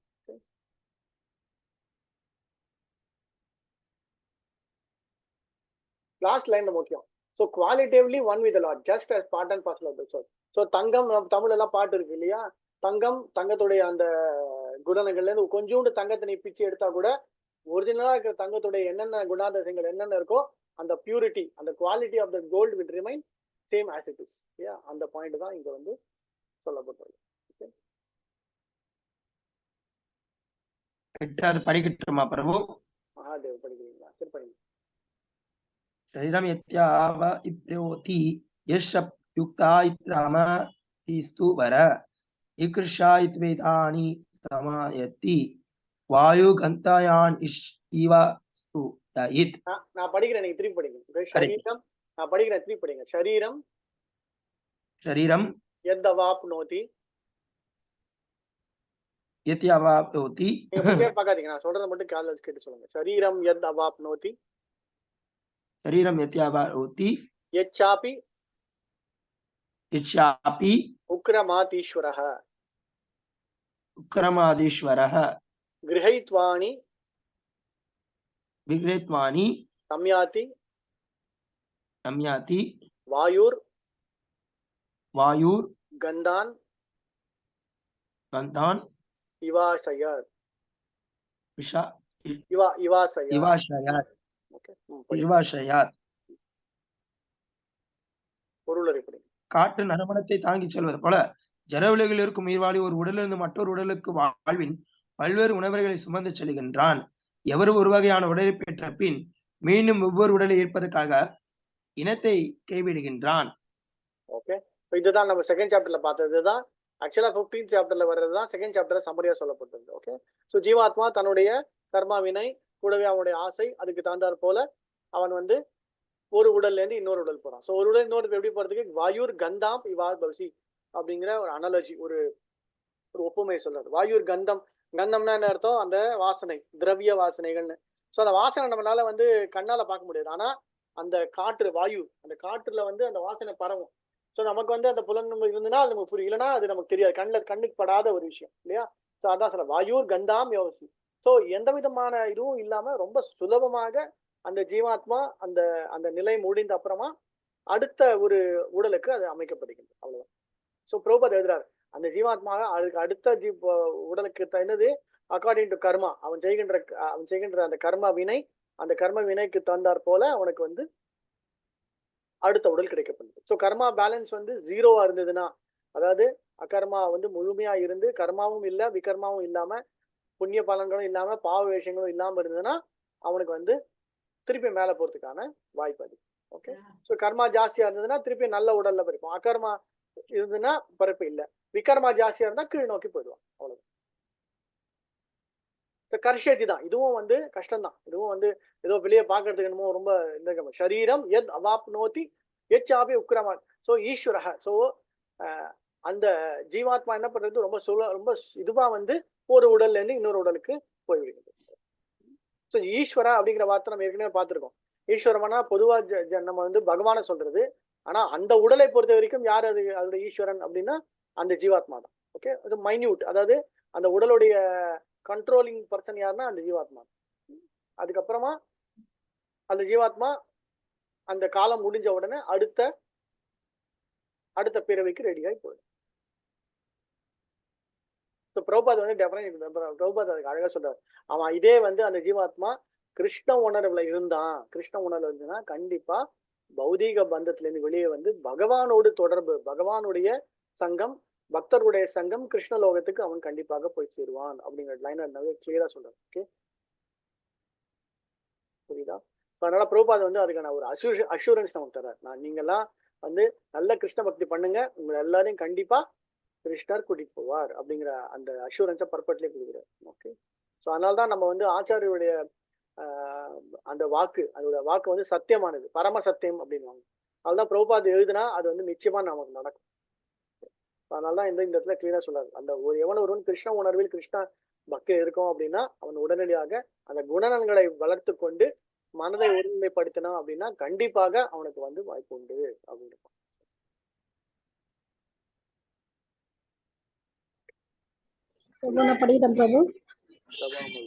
சரி, பிரபாமை மட்டும் சொல்லுங்க. श्रोत्रं चक्षु स्पर्शनं च रसनं घ्राणं एव च अधिष्ठाय मनश्चायं விஷயான் உபசேவதே. இவ்வாறு வேறொரு ஸ்தூல உடலை பெறும் உயிர்வாழி மனதை மையமாக கொண்டுள்ள ஒரு குறிப்பிட்ட விதமான காது, கண், நாக்கு, மூக்கு, தொடுபுலன் ஆகியவற்றை அடைகிறான். இதன் மூலம் குறிப்பிட்ட புலனின்ப விஷயங்களை அவன் அனுபவிக்கின்றான். ஹரே கிருஷ்ணா. இதுதான். ஸ்ரோத்ரம், சக்ஷு, ஸ்பர்ஷனம், ரசனம், கிரகணம். இதெல்லாமே வந்து புலன்கள். புலன் இந்திரியாத் அர்த்தேபியாக. அவனுக்கு கிடைக்க வேண்டிய கண், காது, மூக்கு, வாய், புலன்பங்கள் எல்லாம் அதுக்கு தகுந்தாற் போல அமையும். எல்லாமே மனசோட கம்பைன் ஆகி மனசயம் விஷயத்தே உபசேவத்தே நான் அதை என்ஜாய் பண்ணும். ஸோ இது எப்படி புரிஞ்சுக்கிறது? அந்த ஜீவாத்மா கடைசி நிமிடத்துல வந்து நல்லா நிறைய விஷயம் கேட்கணும் அப்படின்னா காது நல்லா ஷார்ப்பா இருக்கிற மாதிரி ஒரு ஒரு ஒரு ஒரு ஜீவாத்மா அந்த உடல் கிடைக்கும். இல்ல கண்ணு நல்லா கிடைக்கணும் அப்படின்னா அதுக்கு தகுந்தாற் போல ஒரு உடல் கிடைக்கும். இல்ல நல்லா உணரணும், நல்லா தொடுணர்ச்சி ஜாஸ்தியா இருக்கணும்னா அதுக்கு தகுந்தாற் போல உடல். ஸோ எப்படி இருந்தாலும் பாத்தீங்கன்னா அந்த புலன்கள் தான், அந்த புலன்களுடைய ஆதிக்கத்தினாலதான் அடுத்த உடல் அவனுக்கு எடுக்கப்படுகிறது. சரியா? ஸோ ஸ்தோத்திரம், சக்ஷு, ஸ்பர்ஷனம், ரசனம், கிரகணம். ஸோ 5 விஷயங்கள். அதுக்கு தகுந்தாற் போல் அதிஷ்டாயம், மனசாயம். அதிஷ்டாயமா அதாவது மெயினான இன்கிரீடியன்ட்னா இந்த 5த்துக்கும் மனம். ஸோ எல்லாம் சேர்ந்து சாயம் விஷயான் உபசேவத்தை. அதுக்கு தகுந்தாற் போல அவனுக்கு வந்து அந்த உடல் கிடைக்கப்படுகின்றது. ஸோ அதனாலதான் ரொம்ப ஜாக்கிரதையா இருக்கணும். புலன்களை வந்து ரொம்ப சர்வசாதாரணமா வச்சுக்க முடியாது. ஓகே, ஸோ சில நம்ம வந்து ஃபர்ஸ்ட் சாப்டர் டிஒஐ கிளாஸ் படிக்கும்போது நீங்க பார்த்துருப்பீங்க. சில எந்த உடல் அமைச்சா வந்து தொடு உணர்ச்சி ஜாஸ்தியா இருக்கும் அப்படின்னு பார்த்தீங்கன்னா யானை இல்லையா? இப்ப கண்ணு வந்து இயர் வந்து யாரு எந்த இது அப்படின்னு பார்த்தீங்கன்னா இந்த மான் பார்த்தீங்கன்னா வந்து அதுக்கு மானோ இல்லைன்னா வந்து இதோ பார்த்தீங்கன்னா அதோட இயர்ஸ் அதோட காது செவி இது வந்து ரொம்ப ஷார்ப்பா இருக்கும். ஓகே, அது மாதிரி ஒரு ஒரு அனிமல் ஒரு ஒரு இது விஷயங்கள்லாம் பார்த்தீங்கன்னா இப்போ ஈகிள் எடுத்துக்கிட்டிங்கன்னா கண்ணு வந்து ரொம்ப ஷார்ப்பா இருக்கும். பல கோடி தூரமா இருந்தாலும் பல மைல் தூரமா இருந்தாலும் கண்கள் பார்த்தீங்கன்னா ரொம்ப ஸ்பெசிஃபிக்கா இருக்கும். அது மாதிரி நம்ம வந்து எதை வந்து ஆசைப்பட்டு எது மேல ரொம்ப இதுவா இருக்குமோ அதுக்கு தகுந்தாற் போல நம்முடைய அந்த அந்த புலனுக்கு தகுந்தாற் போல அது அமைக்கப்படும். பிரபு அந்த பாம்பு சொல்றாங்க, பாம்பு காதுன்னு சொல்றாங்கல்ல பிரபு? ஆமா, பாம்புக்கு ரொம்ப நல்லா காது கேட்குங்க. அது சும்மா வந்துச்சு ஆக்சுவலா. பாம்பு காது பொய்யா பிரபு? ஆமா, பாம்புக்கு காது இருக்கா அப்படின்னா பாம்பு வந்து ஸ்மெல் பண்ணும். ஓகே, அதோட உடம்புல இருந்து அதுக்கு அதால வந்து ஒரு குறிப்பிட்ட தூரத்துல இருந்து அதால வந்து நல்லா உணர முடியும் அங்க எங்க என்ன என்ன இது இருக்கு அப்படின்னு சொல்லிட்டு. அதை வச்சு வந்து அதுக்கு அதால வந்து ரொம்ப சுறுசுறுப்பா ரொம்ப இதுவா வந்து சாமர்த்தியமா அதால வந்து தன்னோட இறைய பிடிக்க முடியும். அதனால அது பொதுவா தமிழ பழமொழி என்ன பண்ணுவாங்க, பாம்பு காது அப்படின்னு. பொதுவா பாம்பு வர்றதும் தெரியாது, பாம்பு இருக்கிறதும் தெரியாது. அதை வச்சு சொல்றதுதான். பாம்புக்கு காது இல்லையா பிரபு? காது கிடையாது பிரபு. அந்த பழமொழி பொய். பழமொழி பொய் கிடையாது. பழமொழியை வந்து சரியா புரிஞ்சுக்கலாம். அதான் நான் சொல்றேன், காதுன்னா வந்து உடனே செவி அப்படிங்கிற மாதிரி கிடையாது. பாம்பு காதுன்னா ரொம்ப ஷார்ப்பா இருக்கு அப்படிங்கறதுதான் அர்த்தம். இது வந்து ரொம்ப சட்டிலா ரொம்ப மெதுவா தன்னுடைய தன்னுடைய தன்னுடைய தான் வர்றதே தெரியாத மாதிரி வந்து அதை attack. Okay okay bro, thanks bro.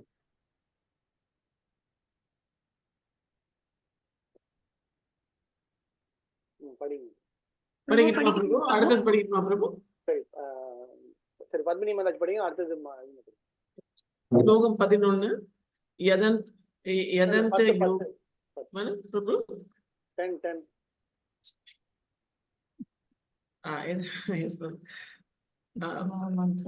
உக்ராமத்தம் ஸ்திரிதம் தவாபி புஜானாம் வ குணானாம் விதம் விமூடானானாத் பஷ்யந்தி ஞான சசூஷ. முட்டாள்கள் உயிர்வாழி எவ்வாறு தனது உடலை கைவிடுகின்றான் என்பதையோ, இயற்கை குணங்களின் மயக்கத்தின் கீழ் எத்தகு உடலை அவன் அனுபவித்துக் கொண்டுள்ளான் என்பதையோ புரிந்து கொள்ள முடியாது. ஆனால் யாருடைய கண்கள் ஞானத்தினால் பயிற்சி பெற்றுள்ளதோ அவரால் இவ் அனைத்தையும் காண முடியும். நல்லா சொன்னது. உக்ராமந்தம் ஸ்திதம் வாபி புஞ்சானான் வா குணான்விதம் விமூடா நானு பஷ்யந்தி. விமூடானா ஃபூலிஷ்னஸ். ஸோ பொதுவா வந்து இதெல்லாம் யாரும் நம்ப மாட்டாங்க. அதெல்லாம் கிடையாது, நம்ம ஒரு உடல்ல இருந்து ஒண்ணு போயிடுச்சுன்னா அவ்வளவுதான், அதுக்கு மேல எதுவும் கிடையாது அப்படின்னு நினைக்கிறோம். என்னது விமூடா. ஓகே, ஸோ மூடர்கள். ஸோ அந்த மூடர்களுக்கு அது புரியாது. ஆனா யாருக்கு வந்து அது புரியுதோ, பஷ்யந்தி ஞான சக்ஷுஷ நானு பஷ்யந்தி ஞான ஞானம் என்னும் கண்கள் நம்ம ஏற்கனவே பார்த்திருக்கோம் இல்லையா? சக்ஷுஷான கண்கள், அந்த அந்த பார்க்கின்ற திறன் அல்ல நான் ஞானத்தை வளர்த்து கொண்டிருந்த திறன். ஸோ எவன் ஒருவன் ஞானம் வழியாக எவன் ஒருவன் ஞான மார்க்கமாக இதை வந்து புரிந்து கொண்டு ஏற்றுக்கொள்கின்றன கண்டிப்பாக அந்த ஜீவாத்மா இந்த லோகத்தை விட்டு ஒண்ணு மேல போயிடணும், இல்லைன்னா அந்த ஜீவாத்மாவுடைய ஆசை இல்ல கர்மாவுக்கு தகுந்தாற் போல அந்த ஜீவாத்மா வேற ஒரு உடலை எடுத்துக்கொள்ளும் அப்படிங்கிறத ஞானபூர்வமாக, அதாவது சாஸ்திரபூர்வமாக, அதாவது தன்னுடைய அந்த சங்கத்தின் மூலமாக தெரிஞ்சுக்கின்றானோ அவனுக்கு வந்து இது கிளியரா புரியும். ஆனா மற்றவங்களால இதை வந்து ஏத்துக்கவே முடியாது அப்படிங்கிறது ஞானம் கண்டிப்பா தேவை. அதனால பிரபுபாத் வந்து ஞான சக்ஷுங்கிற வார்த்தையை ரொம்ப ஸ்பெசிபிக்கா சொல்றாரு. நம்ம வந்து பக்தர்களா இருக்கோம் அப்படின்னா இதை ஏற்றுக்கொண்ட மனப்பக்குவம் ஒண்ணு, மனோ தைரியம் ஒண்ணு.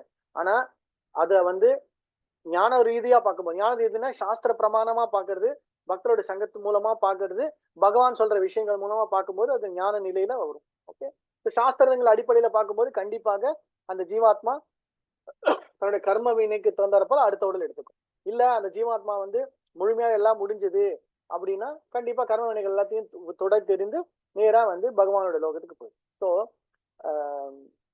அது எந்த வழியா இருந்தாலும் அதை ஏற்றுக்கொள்கின்ற நிலை வரணும் அப்படின்னா ஞான சக்ஷுஷு ரொம்ப ரொம்ப முக்கியம். ஓகே, திவ்ய சக்ஷுஷு அப்படிங்கறத பார்த்தோம். அதே மாதிரிதான் ஞான சக்ஷுஷு. ஹரே கிருஷ்ணா பிரபு. பிரபு இத வந்து நம்ம நார்மல் பீப்புள் கிட்ட நம்ம எதனா சொல்லும் போது நம்மளதான் பிரபு முட்டாள் மாதிரி பாக்குறாங்க. ஆமா, கண்டிப்பா. ஆமா, ஏன்னா அவன் நிறைய பேர் அப்படிதானே இது நான் வந்து இந்த லாஸ்ட் ஜென்மாவே வந்து மனுஷ ஜென்மா தான். அதுவும் மனுஷ ஜென்மால இந்த பிறப்புல வந்துட்டீங்கன்னா நீங்க கவலையே பட வேணாம், ஒன்றும் பண்ண வேணாம், ஜாலியா இருக்கலாம், கடைசியில வந்து நம்ம பாட்டுக்கு போயிடலாம் அப்படிங்கிற பாயிண்ட்ல தான் நிறைய பேர் இருப்பாங்க. ஏன்னா அவங்களால வந்து அது ஏன்னா பயம் உள்ள ஆக்சுவலா இதெல்லாம் இல்லை அப்படின்னு யாராவது வந்து சொல்லிட்டாங்கன்னா, இவன் மத்த இதெல்லாம் சொல்லுவாங்க இல்லையா, நீங்கள்லாம் பாவிகள், நீங்கள்லாம் வந்து பாவப்பட்ட ஜென்மாக்கள், உங்களை ரட்சிக்க வேண்டும் அப்படின்வாங்க. ஆனா உண்மையிலே பார்த்தா நம்ம பாவி தான், அது சந்தேகமே கிடையாது. ஆனா அதை ஏற்றுக்கொள்கின்ற இது வந்து வராது, அதுதான் பிரச்சனை. அதனால நம்மளதான் வந்து தப்பான ஒரு நிலையில பைத்தியக்காரத்தனமா நம்மளதான் வந்து பிரபு எனக்கு அதுலதான் பிரபு டவுட். சுவிசேஷ கூட்டங்கள் அப்படின்னு சொல்லிட்டு பாவிகளேன்னு ஆரம்பிக்கிற விசேஷ கூட்டத்துல இருக்கு. அவங்க ஐடியா கரெக்ட் தான். ஆனா அவங்களோட கான்செப்ட்ல என்ன பிரச்சனைன்னா வந்து பகவான் அப்படிங்கிறது தப்பு, கூட நமக்கு வந்து ஒரு வழியே இல்லை அப்படிங்கிறது சொல்லுவார். அப்படி கிடையாது. நம்ம வந்து பாவப்பட்டிருக்கோம், அதுல தப்பே கிடையாது. ஆனா அதுல அதுக்கான வழிமுறை இருக்கு. நம்ம எப்படி வந்து வெளியே வர்றோம் அப்படிங்கறத நம்மளுடைய சாஸ்திரங்களை ரொம்ப கிளியராவும் ரொம்ப இதுவும் சொல்லப்பட்டு. இல்ல பிரபு, அந்த மீட்டிங்ஸ் நீங்க கேட்டீங்கன்னா, பிகாஸ் ஐ ஹேப்பன் வேற வழி இல்லாம போனா கூட எப்ப பார்த்தாலும் they will only be telling you are wrong சொல்யூஷனே கொடுக்க மாட்டாங்க பிரபு. அதுதான் they have no solution, they will be simply telling you are worst person, அவ்வளவுதான் சொல்லுவாங்க. பாவிங்கிற ஒரு வார்த்தை தான் கடைசி வரைக்கும். சிம்பிள் பிரபு. நம்ம முட்டாளா இருக்கிற வரைக்கும் தான் அவன் போல போடும் பிரபு. நம்ம அறிவாயிட்டானா அவன் போல போடாது.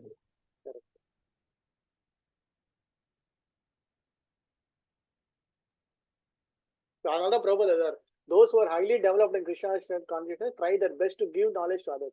ஸோ நம்மளுடைய நோக்கம் என்னன்னா, அட்லீஸ்ட் நமக்கு தெரிஞ்ச விஷயங்களை நம்ம மற்றவங்க எடுத்து சொல்லும் போது கொஞ்சமாவது வந்து அந்த கண்டிஷன் லைஃப், அந்த பந்தப்பட்ட நிலையிலேருந்து வெளியே வரதுக்கு அவங்களுக்கு ஏதாவது ஒரு இன்னைக்கு இல்லையா, இன்னைக்காவது ஒரு நாள் இல்லை அடுத்த ஜென்மால எப்பயாவது ஒரு வாட்டி அவங்களுக்கு வந்து அந்த அந்த வாய்ப்பை வந்து அவங்களுக்கு. நம்மளுடைய வேலை என்னன்னா, we have to create opportunities for others, அவ்வளவுதான். அது சக்சஸ்ஃபுல்லா முடியுமா முடியாதா, புக் டிஸ்ட்ரிபியூஷன் ஆச்சா இல்லையா, அவங்க மனசுல ஏத்துக்கிறாங்களா அப்படிங்கிறதுலாம் நம்மளால முடியாது. நமக்கு தெரியாது அவங்க எந்த அளவுக்கு பந்தப்பட்டிருக்காங்க, எந்த அளவுக்கு ஸ்ட்ராங்கா இருக்காங்க அப்படிங்கிறது தெரியாது. சில சமயம் ரொம்ப இதுவா இருப்பாங்க, டக்குன்னு நமக்கு வந்து அவங்களுக்கு வந்து உடனே வந்துடும். சில பேருக்கு என்ன ஆனாலும் முடியாது அப்படிங்கிற மாதிரி இருக்கும். நம்மளால அது முடியாது. ஓகே, நம்ம வேலை வந்து அவங்கள வந்து அந்த வழியை மட்டும் காமிச்சு விடணும். அதுக்கப்புறமா வந்து அது கிருஷ்ணர் பாடு, அப்புறம் அவங்களோட.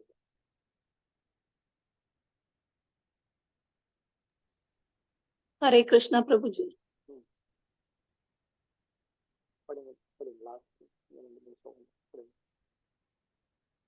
பதம் 11. யதந்தோ யோகினச்சைனம் பஷ்யந்த்யாத்மன்யவஸ்திதம் யதந்தோ அவ்யக்ருதாத்மனோ கிருதாத்மானோ நைனம் பஷ்யந்த்யசேதசஹ. தன்னுணர்வில் நிலை பெற்று முயற்சி செய்யும் ஆன்மீகவாதிகள் இவற்றையெல்லாம் தெளிவாக காண முடியும்.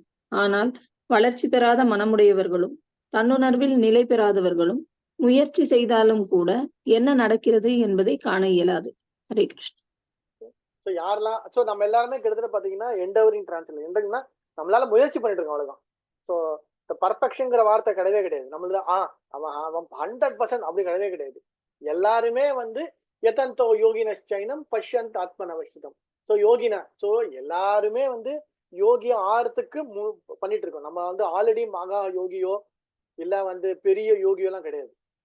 ஓகே, எல்லாரும் வந்து யோகி ஆகணும் அப்படிங்கறத ஸோ ப்ராக்டிஸ் பண்ணிட்டு தான் இருக்கும். ஸோ கிருஷ்ணா கான்சியஸே என்னது ப்ராக்டிஸ் தான். கிருஷ்ண உணர்வு பக்தியே அப்படிங்கறது ப்ராக்டிஸ் தான். ஸோ அதெல்லாம் சொல்றது யதந்தானா என்னது, வழிமுறை, இல்லைன்னா வந்து அந்த எண்டவர், அந்த முயற்சி. யதந்த யோகினச்சைனம் பஷ்யந்தி ஆத்மனவசிதம். ஸோ அந்த மாதிரி ப்ராக்டிஸ் பண்ணும்போது அவனுக்கு வந்து கண்டிப்பாக தெரிவரும் அப்படிங்கிறது. ஆனா அதுக்கு அடுத்தது யதந்தோ அப்படி அகர்த்மானோ. ஸோ யாருக்கு வந்து அதே யதந்தோ 2 வாட்டி வருது பாருங்க. யதந்தோ யோகினச்சைனம் பஷ்யந்த் ஆத்மனி யவஸ்திதம். ஸோ எவன் வந்து ட்ரை பண்ணணும்னு ட்ரை பண்ணி அதை தெரிஞ்சுக்கணும்னு ஆசைப்படுறானோ அவனுக்கு கிளியரா தெரியும் என்னது, ஜீவாத்மா வேற, உடல் வேற, இந்த ஜீவாத்மா நிரந்தரமானது, ஜீவாத்மா வெளியிலேன்னு வந்துடும் அப்படிங்கிறது. ஆனா அதுக்கு அதுக்கு அடுத்த 2 லைன் பார்த்தா எதந்தோ அப்படி அகர்த்மானோ, எவனுக்கு வந்து அதை ஏற்றுக்கொள்ள முடியும். நைனம் பஷ்யந்தி ஆச்சேத்தம். அவனால வந்து அவன மைண்ட் வளராது, அவனுக்கு ஏற்றுக்கொள்ள முடியாது. எவ்வளவுதான் ட்ரை பண்ணாலும் அவனால வந்து ஏற்றுக்கொள்கின்ற நிலை வராது. அவ்வளவுதான், சிம்பிளான ஸ்லோகம். ஆனா எவ்வளோ பவர்ஃபுல்லான ஸ்லோகத்தை மாதாஜி கேட்ட மாதிரி அவங்க என்னதான் இருந்தாலும் அவங்க மனசு ஏத்துக்காது. ஆனா எப்ப வந்து அந்த பிராக்டிஸ், எப்ப என்னதான் இருக்கு, எப்போ நீங்க வந்து இப்போ பிரபாதோட இதுல எல்லாம் பாத்தீங்கன்னா, பிரபாத் லீலாமத்தை பாத்தீங்கன்னா அந்த நியூயார்க்ல அந்த டைம் ஸ்கொயர் பக்கத்துல அவர் பாட்டுக்கு பஜன் பண்ணுவாரு, அவர் பாட்டுக்கு வந்து காலையில அந்த கிளாஸ் இது பண்ணுவாரு. ஸோ எப்பயாவது யாராவது 1 2 பேர் உள்ள வருவாங்க, கொஞ்ச நேரம் இருப்பாங்க, போயிடுவாங்க. ஆனா யார் உள்ள வந்து கொஞ்ச நேரம் உட்காடுறாங்களோ அந்த கொஞ்ச நேரம் உட்கார்ற டைம்லயே அவங்களுக்கு வந்து அதுல ஒரு அட்ராக்ஷன் வந்து. ஸோ பிரபுபாதோட லீலாமிரதத்துல படிச்சீங்கன்னா சில பேர் வந்து ஒரு முதல் டைம்ல வந்த உடனே அவங்களுக்கு அட்ராக்ஷன் வந்துருச்சு. சில பேர் 2 3 வாட்டி வருவாங்க, பிரசாதம் சாப்பிடுவாங்க, பிரபுபாதோட பேசுவாங்க, உடனே அட்ராக்ட் ஆவாங்க. சில பேர் நிறைய வாட்டி வந்துட்டு ஓடி போயிருக்காங்க. ஸோ அந்த மாதிரி கேட்டகரிஸ் நிறைய இருக்கும். ஆனா யார் வந்து உட்கார்ந்து கேட்டுக்கிறாங்களோ அவங்களுக்கு உடனே அது வந்து கிடைக்கப்பெறும். இல்லைன்னா ஏதாந்தோ அபியகர்மானோ நைனம் பஷிச்சு அவங்களுக்கு தெரியாது. அவங்களும் மற்றவங்களை வந்து அவங்களோட மனசு அவங்களோட புத்தி இந்த இடத்துல அவங்களோட புத்தி ஓகே பஷ்யந்தி அச்சேதசக. அச்சேதசகனா அந்த அந்த உணர்வு, அந்த கான்சியஸ்னஸ், சேத்தசம் அது வளராம என்ன ஆகும், திருப்பியும் மறுபடியும் பௌதிக பந்தத்துக்குள்ள மாட்டிப்போம். அவ்வளவுதான். ஓகே. ஸோ நம்ம எல்லாருமே பாத்தீங்கன்னா யோகினஸ் சைனம், நம்ம எல்லாருமே வந்து ஒரு இதுல பார்த்தோம்னா அந்த பக்தி யோகத்தை வளர்த்துக்கணும் அப்படிங்கிற ஒரு அந்த ப்ராக்டிஸ்லயே தான் இருக்கணும். அந்த ப்ராக்டிஸ்ல இருந்து நான் வந்து 25 இயர்ஸா இருக்கேன், எனக்கு எல்லாம் தெரியும் அப்படிங்கிறதுலாம் கிடையவே கிடையாது. எல்லாருமே ப்ராக்டிஸ் பண்ணிட்டே தான் இருக்கணும். More and more practice makes man perfect. So அதனால தான் வந்து நம்ம டிவோஷன் சர்வீஸ் அப்படிங்கிறது என்னன்னா ப்ராக்டிஸ் தான். அதை ப்ராக்டிஸ் பண்ணாலே ஒழிய நமக்கு வந்து அந்த டிஃபரன்சியேஷன் கிடைக்காது. Okay. there are some addicts who have come full gymnastics. மற்றவங்க எல்லாம் அந்த உடம்ப வளர்த்துக்கணும், ஜிம்னாஸ்டிக்ஸ் பண்ணணும், உடம்பு நல்ல. ஸோ அதெல்லாமே பாத்தீங்கன்னா கடைசியில பௌதிகமா வந்து எல்லாமே வேஸ்ட். ஒரு 50 60 வயசுக்கு அப்புறம் நல்லா ஃபிட்டா இருக்கும். எந்த விதமான ப்ராப்ளம்னால இந்த ப்ராப்ளமே வந்து மியூட் பண்ணிக்கோங்க. ஓகே. அடுத்தது 15.12 நான் படிக்கிறேன் பிரபு. படிங்க.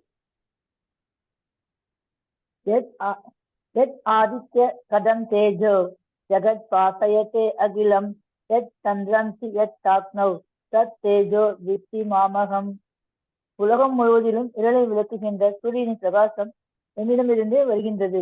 மேலும் சந்திரனின் பிரகாசமும் நெருப்பின் பிரகாசமும் கூட என்னிடமிருந்தே வருகின்றன. இங்கேருந்து வந்து கிருஷ்ணர் வந்து தங்கிவாங்க. இங்கேருந்து கிருஷ்ணர் வந்து எல்லாமே தன்னை பத்தி சொல்ல ஆரம்பிச்சுக்காரு. ஏற்கனவே 10th சாப்டர்ல சொன்னதுதான், 11th சாப்டர்ல காண்பிச்சதுதான், 12th சாப்டர்ல அது சொன்னதுதான், மறுபடியும் 15th சாப்டர்ல சொல்றாரு. ஏன் அவர் வந்து பரம புருஷ பகவான், ஏன் யோக ஈஸ்வரன். சோ யோகம்னா பிராக்டிஸ், யோகி அப்படின்னா இல்லைன்னா பிராக்டிசிங் பர்சன், யோகா அப்படின்னா பிராக்டிசிங். அதுலயே யாரு டாப் மோஸ்ட், யாருடைய கோல் அப்படின்னா யோக ஈஸ்வரன். யாரை நோக்கி அந்த யோகா பண்றோம், யாரை நோக்கி அந்த பிராக்டிஸ் பண்றோம்னா அந்த ஈஸ்வரனை நோக்கி. ஓகே. ஸோ அதுதான் அந்த அந்த அந்த புருஷோத்தமர் இல்லைன்னா புருஷோத்தம யோகம் அப்படின்னு சொல்லும் போது என்ன அர்த்தம்னா அதுதான். ஓகே. ஸோ அது சொல்லும் போது இந்த ஸ்லோகம்லாம் புரிஞ்சுக்கலாம். ஓகே. என்னது ரொம்ப சிம்பிளானதுதான். ஏது ஆதித்ய கதம் தேஜோ ஜெகத் பாஷியதி அகிலம் ஏ சந்தாம் செய்யச்சாக்கணும் தத் தேஜோ விதி தத் தேஜோ வித்தி மாமகம் அப்படிங்கிறார். ஸோ மாமகா. ஸோ எல்லாமே எங்கிட்ட தான் வருது. ஓகே. என்னது சூரியன்லேருந்து வர்ற அந்த ஒளி வெளிச்சம். அதனால கண்டிப்பா இருக்கிற இந்த இருள் இல்லைன்னா அந்த அறியாமை எல்லாம் வெளியே போறது. கூடவே சந்திரன். ஓகே. சூரியன், சந்திரன் மற்றும் நெருப்பு எல்லாமே எங்கிட்ட வருது, எங்கிட்ட என்ன வருது அப்படிங்கிற பாயிண்ட் சொல்றேன். நான் படிக்கிறேன் பிரபு. அடுத்தது படிங்க.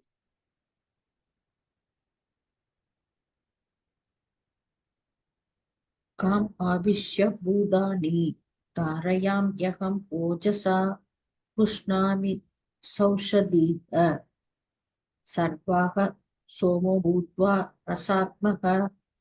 நான் ஒவ்வொரு கிரகத்திற்குள்ளும் நுழைகின்றேன். எனது சக்தியினால் அவை பாதையில் நிலை பெற்றுள்ளன. நான் சந்திரனாகி எல்லா காய்கறிகளுக்குள்ளும் வாழ்வு ரசத்தை வழங்குகின்றேன். ஹரே கிருஷ்ணா. ஓகே. ஸோ வாழ்வு ரசம்னா அந்த நரிஷ்மெண்ட் இங்கிலீஷ் சொல்லுவாங்க. இப்போ தமிழ்ல வந்து வாழ்வு ரசம்னு அப்படியே முடிப்பாங்க. நியூட்ரியன்ஸ் சொல்லுவாங்க. இப்போ நீங்க ஏதாவது ஒரு பொருள் வாங்குறீங்க, ஒரு சாமான் வாங்குறீங்கன்னா அதுல நியூட்ரியன்ஸ் போடுவாங்க. இவ்வளோ ப்ரோட்டீன்ஸு, இவ்வளோ கேலரிஸ், இவ்வளோ பொட்டாசியம், இவ்வளோ கார்போஹைட்ரேட்ஸ் அப்படின்னு கெமிக்கல் ரியாக்ஷன்ஸ் எல்லாம் போடுவாங்க இல்லையா. ஸோ அந்த நரிஷ்மெண்ட் வந்து மூன் வழியாக, சந்திரன் வழியாக இரவு பகுதிகளில் அந்த காய்கறிகள், அந்த கனிகள், இல்லை அந்த தானியங்கள்ல வருது. அது யாருக்கு எழுதுன்னா பகவான் எழுது. காமா அபிஷேக பூதானி. ஸோ எல்லாமே அவர்கிட்ட தான் வருது அப்படிங்கிற பாயிண்ட் சொல்லாரு. ஓகே. கூடவே மெயினான பாயிண்ட் தான் சொல்றாரு, நானே தான் ஒவ்வொரு கிரகத்துக்குள்ளேயும் போறேன். ஓகே. காமா அபிஷேக பூதானி தாரயாமி அகம் ஓஜசா. ஓகே. ஸோ நான் தான் என்கிட்ட தான் என்ன தாரம்னா தாங்கிக் கொள்கின்ற சக்தி, அது நரிஷிங் சக்தி ஆகியது தான் என்கிட்ட வருது. ஸோ ஒருவர் ஏற்கனவே முன்னாடியே பார்த்த மாதிரி 4th சாப்டர் என்ன பார்த்திருக்கோம், அவரே வந்து காரணோதாட்சா விஷ்ணு, க்ஷீரோதாட்சா கர்ப்போதாட்சா விஷ்ணு, க்ஷீரோதாட்சா விஷ்ணு. ஸோ ஒவ்வொரு கிரகத்துக்குள்ளேயும் போய் அவரே அதை எல்லாத்தையும் உருவாக்கி அவரே எல்லாத்துக்கும் பிரதானமா இருந்து கூடவே எல்லா ஜீவாத்மாக்களுக்குள்ள இருக்கிற அந்த உடலுக்குள்ள இருக்கிற பரமாத்மாவும் போய் உட்காந்துக்கிறார். எல்லாத்துக்கும் பண்றது யாரு அப்படின்னா பகவான். ஓகே, ஸோ இது என்னது, அதே பரமபுருஷ பகவான், அந்த சுப்ரீம் பர்சன் ஆஃப் காட் பரமாத்மா பகவான் ரியலைசேஷன்ல இருந்து அடுத்தது அவருடைய பரமாத்மா ரியலைசேஷன், அதுக்கப்புறமா வர்ற மற்ற ரியலைசேஷன் பிரம்மன் ரியலைசேஷன். ஸோ இதுதான் வந்து புரிஞ்சுக்கிறது. ஸோ காமா அவிஷ்யத்தை பூதானி எல்லா ஜீவாத்மாங்க. அடுத்தது வந்து தாரியம் அகம் ஓஜஸ், அது உங்களுக்கு புரிஞ்சிருக்கு. புஷ்ணாமி சௌஷதம் சர்வ பூஷ்ணம் அதாவது வந்து அந்த சக்தி, அந்த நரிஷ்மெண்ட் என்னது, சோமோ பூத்வா ரசாத்மகா. ஸோ எப்படி எதன் வழியாக, சந்திரன் வழியாக, சந்திரன் வழியாக ரசாத்மகா, அந்த ஜூஸ் அது வழியாக அது நான் கொடுப்பேன். இப்போ ஃபார் எக்ஸாம்பிள் நீங்க கீரை வகைகள் எடுத்துட்டீங்க அப்படின்னா அதுல வந்து நிறைய வந்து பொட்டாசியம், நிறைய வந்து அந்த விட்டமின்ஸ், நிறைய வந்து கால்சியம், நிறைய அயன் சத்து இருக்கும்.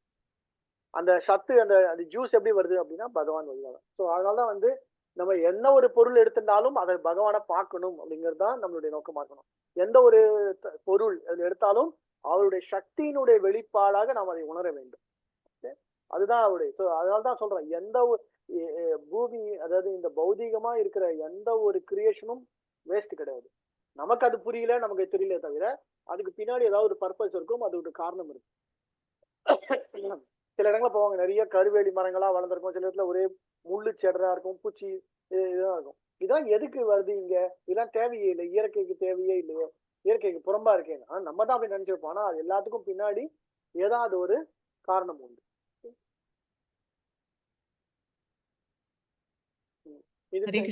இந்த ஒரே விஷயம் இந்த இதுல வந்து இதுக்கு வந்து எப்படின்னா தாரயாமி அப்படிங்கிற வார்த்தை முக்கியம். அதுக்கு வந்து ஒரு பர்பட் பிரபுபாத் எழுதுறாரு. என்ன பர்பட்னா, சாரி என்ன அனாலஜினா, அந்த fist full of hand full of dust. அதாவது எப்படின்னா, உங்க கையில வந்து ஒரு கையில வந்து மணல் இல்ல மண்ணு கையில ஃபுல்லா வச்சுக்கிறீங்கன்னா உங்க கையில இருக்கிற வரைக்கும் அது வந்து உங்க கையில தாங்கிக்கிட்டு இருக்கும். உங்க கையை சார்ந்து அந்த தாங்கிட்டு இருக்கும். எப்ப அந்த கையை விட்டு நீங்க அந்த மணலை கீழே போடுறீங்களோ எல்லாமே வந்து என்ன ஆகும், பிரிஞ்சு போயிடும், தூள் ஆயிடும், எல்லாம் வந்து செதறிடும். அது மாதிரி இந்த பிரபஞ்சம் எல்லா கிரகங்களும் அவருடைய கைக்குள்ள அடங்கி இருக்கு, இல்ல கையில தாங்கிட்டு இருக்காரு அப்படிங்கிற பாயிண்ட சொல்லப்படுது. ஓகே, இது இந்த அனாலஜி எக்ஸாம் பாயிண்ட் ஆஃப் வியூல இந்த கொஸ்டின் கண்டிப்பா வரும். ஸோ எப்படி புரிஞ்சுக்கிறது அப்படின்னா, கையில டஸ்ட் இல்லைன்னா மணல்னு வச்சுக்கோங்களேன், மணல் போறீங்க, மணலுக்குள்ள நீங்க கையில எடுத்துட்டீங்கன்னா எல்லாமே யாருக்குள்ள அடங்கி இருக்குன்னா உங்க கைக்குள்ள அடங்கி இருக்கு. எப்ப நீங்க கையை விரிச்சு தூக்கி போடுறீங்களோ எல்லாம் செதறி போயிடும். அது மாதிரி பகவானுடைய கைகள்ல அவருடைய சக்தியினால, அவருடைய போஷணத்துல, அவருடைய சக்தியில எல்லாமே இருக்கு. ஆனா இந்த கிரகங்கள் எல்லாமே, ஆனா எப்ப அவர் கை விடுறாரோ எல்லாமே போயிடும். ஸோ அதனால அவருடைய கையில தான் எல்லாமே இருக்கு அப்படிங்கிற பாயிண்ட் ஆகும். ஸோ இது இந்த கொஸ்டின் வரும், ஐ திங்க் எக்ஸாம் கொஸ்டின் அது. அடுத்தது ஏதோ படிக்கட்டும். படிக்காதவங்க படிங்க. நான் படிக்கிறேன். அகம் வைஸ்வானரோ பூத்வா பிராணினாம் தேகம் ஆஸ்ரிதः பிராண அபான சமாயுக்த பசம் அன்னம் சதுர்விதம். எல்லா உயிர்வாழிகளின் உடலிலும் ஜீரண நெருப்பாக இருக்கும் நான் உட் சுவாச காற்றுடனும் வெளி சுவாச காற்றுடனும் இணைந்து 4 விதமான உணவை செரிக்க செய்கிறேன். அகம் வைஸ்வா நரோ பூத்வா. ஓகே, ஸோ 2-3 விஷயங்கள். என்னது, நம்ம வயிற்றுல சாப்பிடுற அந்த அக்னி, நம்ம சாப்பிடும் போது வயிற்றுக்குள்ள இருந்து ஒரு அக்னி உருவாகி அந்த அக்னி தான் நம்ம வயிற்றுல சாப்பிடுற டைஜஸ்டிவ் இது. நீங்க டாக்டர் இருந்தா உங்களுக்கு கிளியரா புரியும் இல்லையா? நீங்க அதுவும் ஆயுர்வேதத்துல போனீங்கன்னா சொல்லுவாங்க, உங்களுக்கு சரியா ஜீரணம் செரிமானம் ஆகலைன்னா வயிற்றுல அக்னிக்கு வந்து ரொம்ப கம்மியா இருக்கு அப்படின்னு. பித்தம் இது ஜாஸ்தியா இருந்ததுன்னா, வாயு ஜாஸ்தியா இருந்தா உங்களுக்கு சரியான செரிமானம் இல்லை அப்படின்னு. ஸோ அது யாருக்கிட்ட இருந்து வருது அப்படின்னா அது பகவான் கிட்ட. ஓகே, பிராணினாம் தேகம் ஆஸ்ரிதः பிராணாபான. ஸோ 4th சாப்டர் பிராணா அபானா வியானா சமானா உதானா அப்படின்னு அந்த பிராண வாயுகள் பார்த்தோம் இல்லையா? உள்ள இருக்கிற 6 விதமான சுவாச காற்று மூச்சை உள்ள போய் வெளியே வருது. பிராண அபான வியான சமான. ஸோ மேல போறது கீழே வருது, எல்லாம் என்ன பண்ணுறது அவர் தான். அதுக்கப்புறம் என்னது, பச்சாமி அன்னம் சதுர்விதம். ஸோ 4 விதமா சாப்பாடு. அது பிரபுபாத் பர்பட்ல எழுதுவார். 4 விதமான என்னது, சும்மா சாதாரணமா குடிக்கிறது, இல்ல மென்று சாப்பிடுறது, இல்லைன்னா வந்து நக்கி சாப்பிடுறது. சில விஷயங்கள் நம்ம வந்து நக்கி சாப்பிடுவோம், இல்லைன்னா வந்து அப்படியே உறிஞ்சி சாப்பிடுறோம். ஸோ ஏதோ ஒரு பொருள், எந்த விதமான பொருளை எடுத்துட்டாலும் அந்த பொருளுக்கு தகுந்தாற் போல அதுக்கு டைஜஷன். ஃபார் எக்ஸாம்பிள் நீங்க தண்ணி குடிக்கிறீங்க, ஜூஸ் குடிக்கிறீங்க அப்படின்னா என்ன, அதோட டைஜஸ்டிவ் சிஸ்டம் வந்து டைஜஸ்டிவ் ரெக்குவயர்மெண்ட், அதோட டைஜஸ்டிவ் அதை செரிமானம் பண்றதுக்கான இது வந்து ரொம்ப சுலபமா ஆயிடும். அதே நீங்க ஏதாவது ரொம்ப ஹார்டான பொருள் ஏதாவது சாப்பிட்றீங்க அப்படின்னா அது செரிமானம் ஆகிறதுக்கு லேட் ஆகும். அதுக்கும் யார் பண்ணா பகவான். ஸோ இல்லை சில விஷயங்கள் நக்கி சாப்பிட்றோம் அப்படின்னா, ஐஸ்கிரீம் சாப்பிட்றீங்க அப்படின்னா சொல்லவே வேண்டாம், அதெல்லாம் உடனே இதுவாயிடும். ஸோ அன்னம் சதுர்விதம். அன்னம்னா என்னது? சாப்பிடுகின்ற பொருள். அந்த சாப்பிடுகின்ற பொருள் எதுவாக இருந்தாலும் அதற்கான வழி, அதுக்கான அந்த செரிமானம் இல்லைன்னா டைஜஸ்டிவ்கான வழி என்ன அப்படின்னா நான் தான் அப்படின்னு. ஸோ ஒரு இதுல பாத்தீங்கன்னா இந்த 15 சாப்டர் எப்படி உங்களுக்கு போகுது? 10th சாப்டர் மாதிரி இல்லைன்னா 11th சாப்டர் மாதிரி தான். 11th சாப்டர் 10th சாப்டர்ல நானே தான் எல்லாம், எங்கிட்ட தான் எல்லாம் வருது, நான் தான் இது, நான் தான் அது அப்படின்னு சொல்லி சொல்றாரு. அதே தான் 15 சாப்டர்லயும் சொல்றாரு. ஆனா இதுல வந்து எப்படி சொல்றாரு? பகவான் ரியலைசேஷனா. ஓகே, ஸோ அந்த பகவான் ரியலைசேஷனை பார்க்கும்போது எல்லாமே அவர்கிட்ட தான் வருது. சூரிய சந்திரன் இருந்து எல்லாமே கிட்ட தான் வருது, என்னுடைய இடத்துல எதுவுமே கிடையாது. ஓகே, ஜீவாத்மாக்கள் வந்து நிரந்தரமா இருக்கின்றன, என்னுடைய அம்சமா வந்து இருக்குது. ஆனா அது வந்து பந்தப்பட்ட நிலை இருக்கு அப்படின்னு சொல்லி ஒரு ஒரு நிலையிலையும் எப்படி நம்ம வந்து பகவானை, அந்த புருஷோத்தமரான பகவானை புரிஞ்சுக்கிறது அப்படிங்கிற பாயிண்ட இன்னொரு 10 minutes பார்த்து முடிச்சிருவோம். 9:30. ஹரே கிருஷ்ணா பிரபு. நான் படிக்கிறேன் பிரபு. படிங்க அமிதா வந்து. ஹரே கிருஷ்ணா. ஸ்லோகம் 15. சர்வஸ்ய சாஹம் ஹ்ருதி சந்நிவிஷ்டோ மத்த ஸ்மிருதிர்ஞானம் அபோஹனம் ச வேதைஷ சர்வைரகம் ஏவ வேத்யோ வேதாந்த கிருத் வேத வித்யேவ சாஹம். மொழிபெயர்ப்பு வழங்கியுள்ள பிரபுபாதற்கு ஜெய். நான் அனைவரின் இதயத்திலும் வீற்றுள்ளேன். என்னிடமிருந்தே ஞாபக சக்தியும் அறிவும் மறதியும் உண்டாகின்றன. எல்லா வேதங்களாலும் அறியப்பட வேண்டியவன் நானே. உண்மையில் வேதாந்தத்தை தொகுத்தவனும் வேதங்களை அறிபவனும் நானே. கிருஷ்ண பிரபு பொருளுரை படிக்கணும். ஆமா, இந்த பொருளை நீங்க படிச்சுட்டு வாங்க. நாளைக்கு எல்லாருமே இந்த பொருளை படிச்சே ஆகணும். இந்த ஸ்லோகம் வந்து இந்த ஸ்லோகம் மனப்பாடம் பண்ணியே ஆகணும். ஓகே, எக்ஸாம்ல கேட்கறனோ இல்லையோ, தயவு செஞ்சு இந்த ஸ்லோகத்தை நீங்க வாய்ஸ் ரெக்கார்ட் பண்ணி வீடியோ ரெக்கார்ட் பண்ணி அனுப்பிச்சிடுவாங்க. அது சர்வசச்சாகம் ரிதி பிரபு இது மனப்பாட போயம் தான் பிரபு. இது மனப்பாட போயம் தான். Okay, super. கண்டிப்பா மனப்பாடம் பண்ணியே தீரணும். நான் எக்ஸாம்ல கேட்கறனோ இல்லையோ, நீங்க மனப்பாடம் பண்ணியே தீரணும். ஓகே, ஏன்னா பிரபுபாத் வந்து நிறைய இடங்கள்ல இந்த ஸ்லோகத்தை வந்து கோட் பண்ணியிருக்காரு. பகவத்கீதையோட ஒன் ஆஃப் தி டாப் ரத்ன ஸ்லோகம் அப்படி சொல்றது இதுதான். சர்வசச்சாகம் 2 பிரிவா இருக்கு இந்த ஸ்லோகம். ஓகே, முதல் பிரிவு வந்து சர்வசச்சாகம் ரிதி சன்னிவிஷ்டம் மத்த ஸ்மிருதி ஞானம் அப்போஹனம் ச அப்படிங்கிறது ஒரு செக்ஷன். அடுத்தது வேதைஷ்ட சரணம் அகம் வேத்யோ வேதாந்திக்கு வேத விதேச்சம், இது 2வது செக்ஷன். ஃபர்ஸ்ட் செக்ஷன் என்னது? சர்வசச்சாகம் ரிதி சன்னிவிஷ்டோ. நான் வந்து எல்லா ஜீவாத்மா கூடயும் உள்ள போய் உட்கார்ந்து என்ன சொல்றேன்? மத்த மித்திர் ஞானம் அப்போஹனம் ச. ஸோ நானே பரமாத்மாவா உள்ள போய் உட்கார்ந்துட்டு அவனுக்கு தேவையான அந்த ஞாபக சக்தி, அவனுக்கு தேவையான ஞானம், அவன் தேவையான மறதி, அதையும் நான் தான் தரேன் அப்படிங்கிறது. ஸோ பொதுவா மறதி எதுக்கு? அப்போஹனம் ச எதுக்கு தரேன் அப்படின்னா, சில விஷயங்கள் நம்ம மறக்கணும் அப்படிங்கிறது தான் உத்தமம். சில விஷயங்கள் ஞாபகம் வச்சுக்கிறது அப்படிங்கிறது தான் நல்லது. ஸோ ஞாபகம் வச்சுக்கிறதும் நான் தான் தரேன், மறக்கிறதும் நான் தான் தரேன். ஸோ பிரபுபாத் ரொம்ப ஸ்பெசிஃபிக்கா சொல்றாரு. கிருஷ்ணர் யார் நம்பலையோ, கிருஷ்ணர் நம்பிக்கை இல்லை அப்படின்னு ஒருத்த முடிவு பண்றானா, அந்த நம்பிக்கை இல்லை அப்படிங்கிற விஷயத்த யார் தராருன்னா அதுவும் கிருஷ்ணர் தான். இல்ல கிருஷ்ணர் இருக்காரு, அவர் தான் எல்லாம் அப்படிங்கிற நம்பிக்கை வந்தா அதை யாரு மேலும் ஊக்குவிக்கிறாங்கன்னா அதுவும் கிருஷ்ணர் தான். ஓகே, ஸோ ஏதாவது ஒரு விதத்துல பார்த்தாலும் எல்லாமே அவரை சார்ந்து உள்ளது அப்படிங்கிற பொருள். இதுதான் ஃபர்ஸ்ட் போர்ஷன். ஓகே, மத்த ஸ்மிருதிர் ஞானம் அப்போஹனம் ச. கீழே இருக்க பொருள் என்னது? வேதைஷ்ட சர்வைர் அகம் ஏவ வேத்யோ வேதாந்த கிருத் வேத. ஸோ வேதைஷ்ட சர்வைர் அகம் ஏவ வேத்யோ. ஃபர்ஸ்ட் லைன் பாத்தீங்கன்னா 3வது லைனு எல்லா வேதங்களுடைய சாரம் சரி. இது என்னது? யாரை புரிந்து கொள்ள வேண்டும்? அகம் ஏவ வேத்யோ அப்படிங்கிற பாயிண்ட் ரொம்ப முக்கியமான லைன். அகம் ஏவ வேத்யோ. ஸோ வேதங்களுடைய சாரம் எங்க போய் முடியணும்? என்னை புரிந்து கொள்வதில் அமைய வேண்டும். நீ என்னதான் வேதம் படிச்சாலும், என்னதான் சாஸ்திரங்கள் படிச்சாலும், என்ன புரிஞ்சுக்கிறேன்னா வேஸ்ட். ஓகே, நான் யாரு? வேதாந்த கிருத் வேதவித் ஏவச்ச அப்படிங்கிற. ஸோ வேதாந்த கிருத் அப்படின்னா இந்த வேதங்கள் எல்லாத்தையும் ஒரு இதுல பார்த்தோன்னா வியாசர் தான் அப்படின்னுவாங்க. ஆனா அந்த வியாசர் தான் யாரு? பகவானுடைய ஒரு அம்சம் இல்லையா? ஸோ இந்த வேதங்கள் எல்லாத்தையும் உருவாக்கினதே நான் தான், அது எல்லாத்தையும் கம்பைல் பண்ணதும் நான் தான், வேத கிருத் நான் தான், வேத வித்து நான் தான் அப்படிங்கிற பாயிண்ட சொல்றேன். ஓகே, வேதாந்த கிருத் வேத வித். ஓகே, ஸோ அந்த பாயிண்ட் தான் ரொம்ப ஸ்பெசிஃபிக்கா சொல்லப்படுது. ஓகே, ஸோ வேதைஷ்ட சர்வை அகம் ஏவ வேத்யோ அகம் சர்வைச பிரபு. அப்படியே அதே தான் இங்கேயும். வேதைஷ்ட சர்வை எல்லா வேதங்களுடைய எதுவும் என்ன அப்படின்னா நான் தான் அப்படிங்கிற பாயிண்ட். ஸோ அதனால தான் வந்து ஃபர்ஸ்ட் செகண்ட் சாப்டர் ஆரம்பிக்கும் போது என்னது, எவன் ஒருவன் வேதாந்தத்தை முழுமையாக வேதங்களை முழுமையாக புரிந்து கொள்கின்றானோ அதோடைய சாரம் என்ன, அதை பகவானை புரிந்து கொள்வ நிலையில் இருந்தா அப்புறம் அது யூஸ்ஃபுல், இல்லைன்னா டோட்டல் வேஸ்ட். வேதாந்த கிருத் வேத இதேஹச், இதுதான் வந்து முக்கியமான ஸ்லோகம். இந்த ஸ்லோகத்தை வந்து தூங்கி எழுந்திரிச்சா கூட காலையில எழுந்து நீங்க சொல்லணும். ஓகே, ஜோக பொருளரை படிங்க. நாளைக்கு நீங்க படிச்சுட்டு வந்தீங்கன்னா இதை திருப்பி நம்ம கண்டினியூ பண்ணி இந்த சாப்டர் முடிச்சிடுவோம். கம்பைன் பண்ணிட்டு அப்புறம் அடுத்த சாப்டர் போவோம். முடிஞ்சா இந்த சாப்டருக்கு எல்லா ஸ்லோகமுமே வந்து நீங்க நல்லா வாசிக்க கத்துக்கோங்க. பசங்கள்லாம் வந்து என்கிட்ட ஐ மீன் படிக்கும் போது இந்த 15 சாப்டர் வந்து சாதாரணமா படிச்சு முடிப்பாங்க. 5 நிமிஷத்துல எல்லா ஸ்லோகத்தையும் வந்து மனப்பாடமா சொல்லுவாங்க. ஓகே, ஸோ இதோட நிறுத்திப்போம். கண்டிப்பா பண்ணுவோம் நாளைக்கு. ஸோ இதோட பொருளை நாளைக்கு படிச்சுட்டு வாங்க. தொடர்ந்து 5 ஸ்லோகங்கள் அடுத்த கிளாஸ்ல முடிச்சுட்டு அடுத்த சாப்டர்ல அதே மாதிரி நாளைக்கு ஹோம்ஒர்க் முடிச்சிட்டீங்கன்னா இந்த 5 ஸ்லோகம் பார்த்துட்டு பிளஸ் அந்த 14 சாப்டர் அண்ட் 17 சாப்டரோட சம்மரியை இன்னொரு வாட்டி குயிக்கா பார்த்து. ஓபன் புக் அசைன்மெண்ட் அந்த 4 கொஸ்டின்ல எதுன்னு சொல்றேன். சரி நான் இன்னைக்கு சொல்லிடுறேன். நைட்டு பப்ளிஷ் பண்ணேன். 14, 17 ஒவ்வொன்றுல ஒன்னொன்னு தான் இருக்குன்னு நினைக்கிறேன். ஒண்ணுதான் இருக்கு.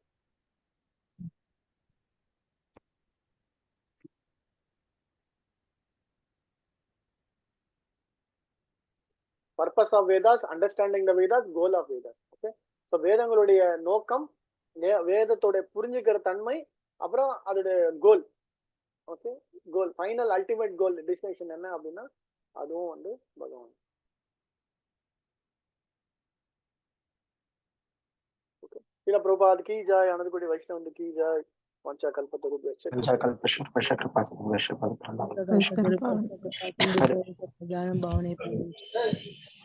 இந்த 15 ஸ்லோகம் திருப்பி ஒரு வாட்டி பாருங்க. இந்த பொருளுரை திருப்பி ஒரு வாட்டி படிச்சுட்டு வாங்க. எங்க அனாலஜி சொல்லப்பட்டிருக்கிறது பார்த்துட்டு நாளைக்கு ஏதாவது டவுட் இருந்தா நாளைக்கு திருப்பி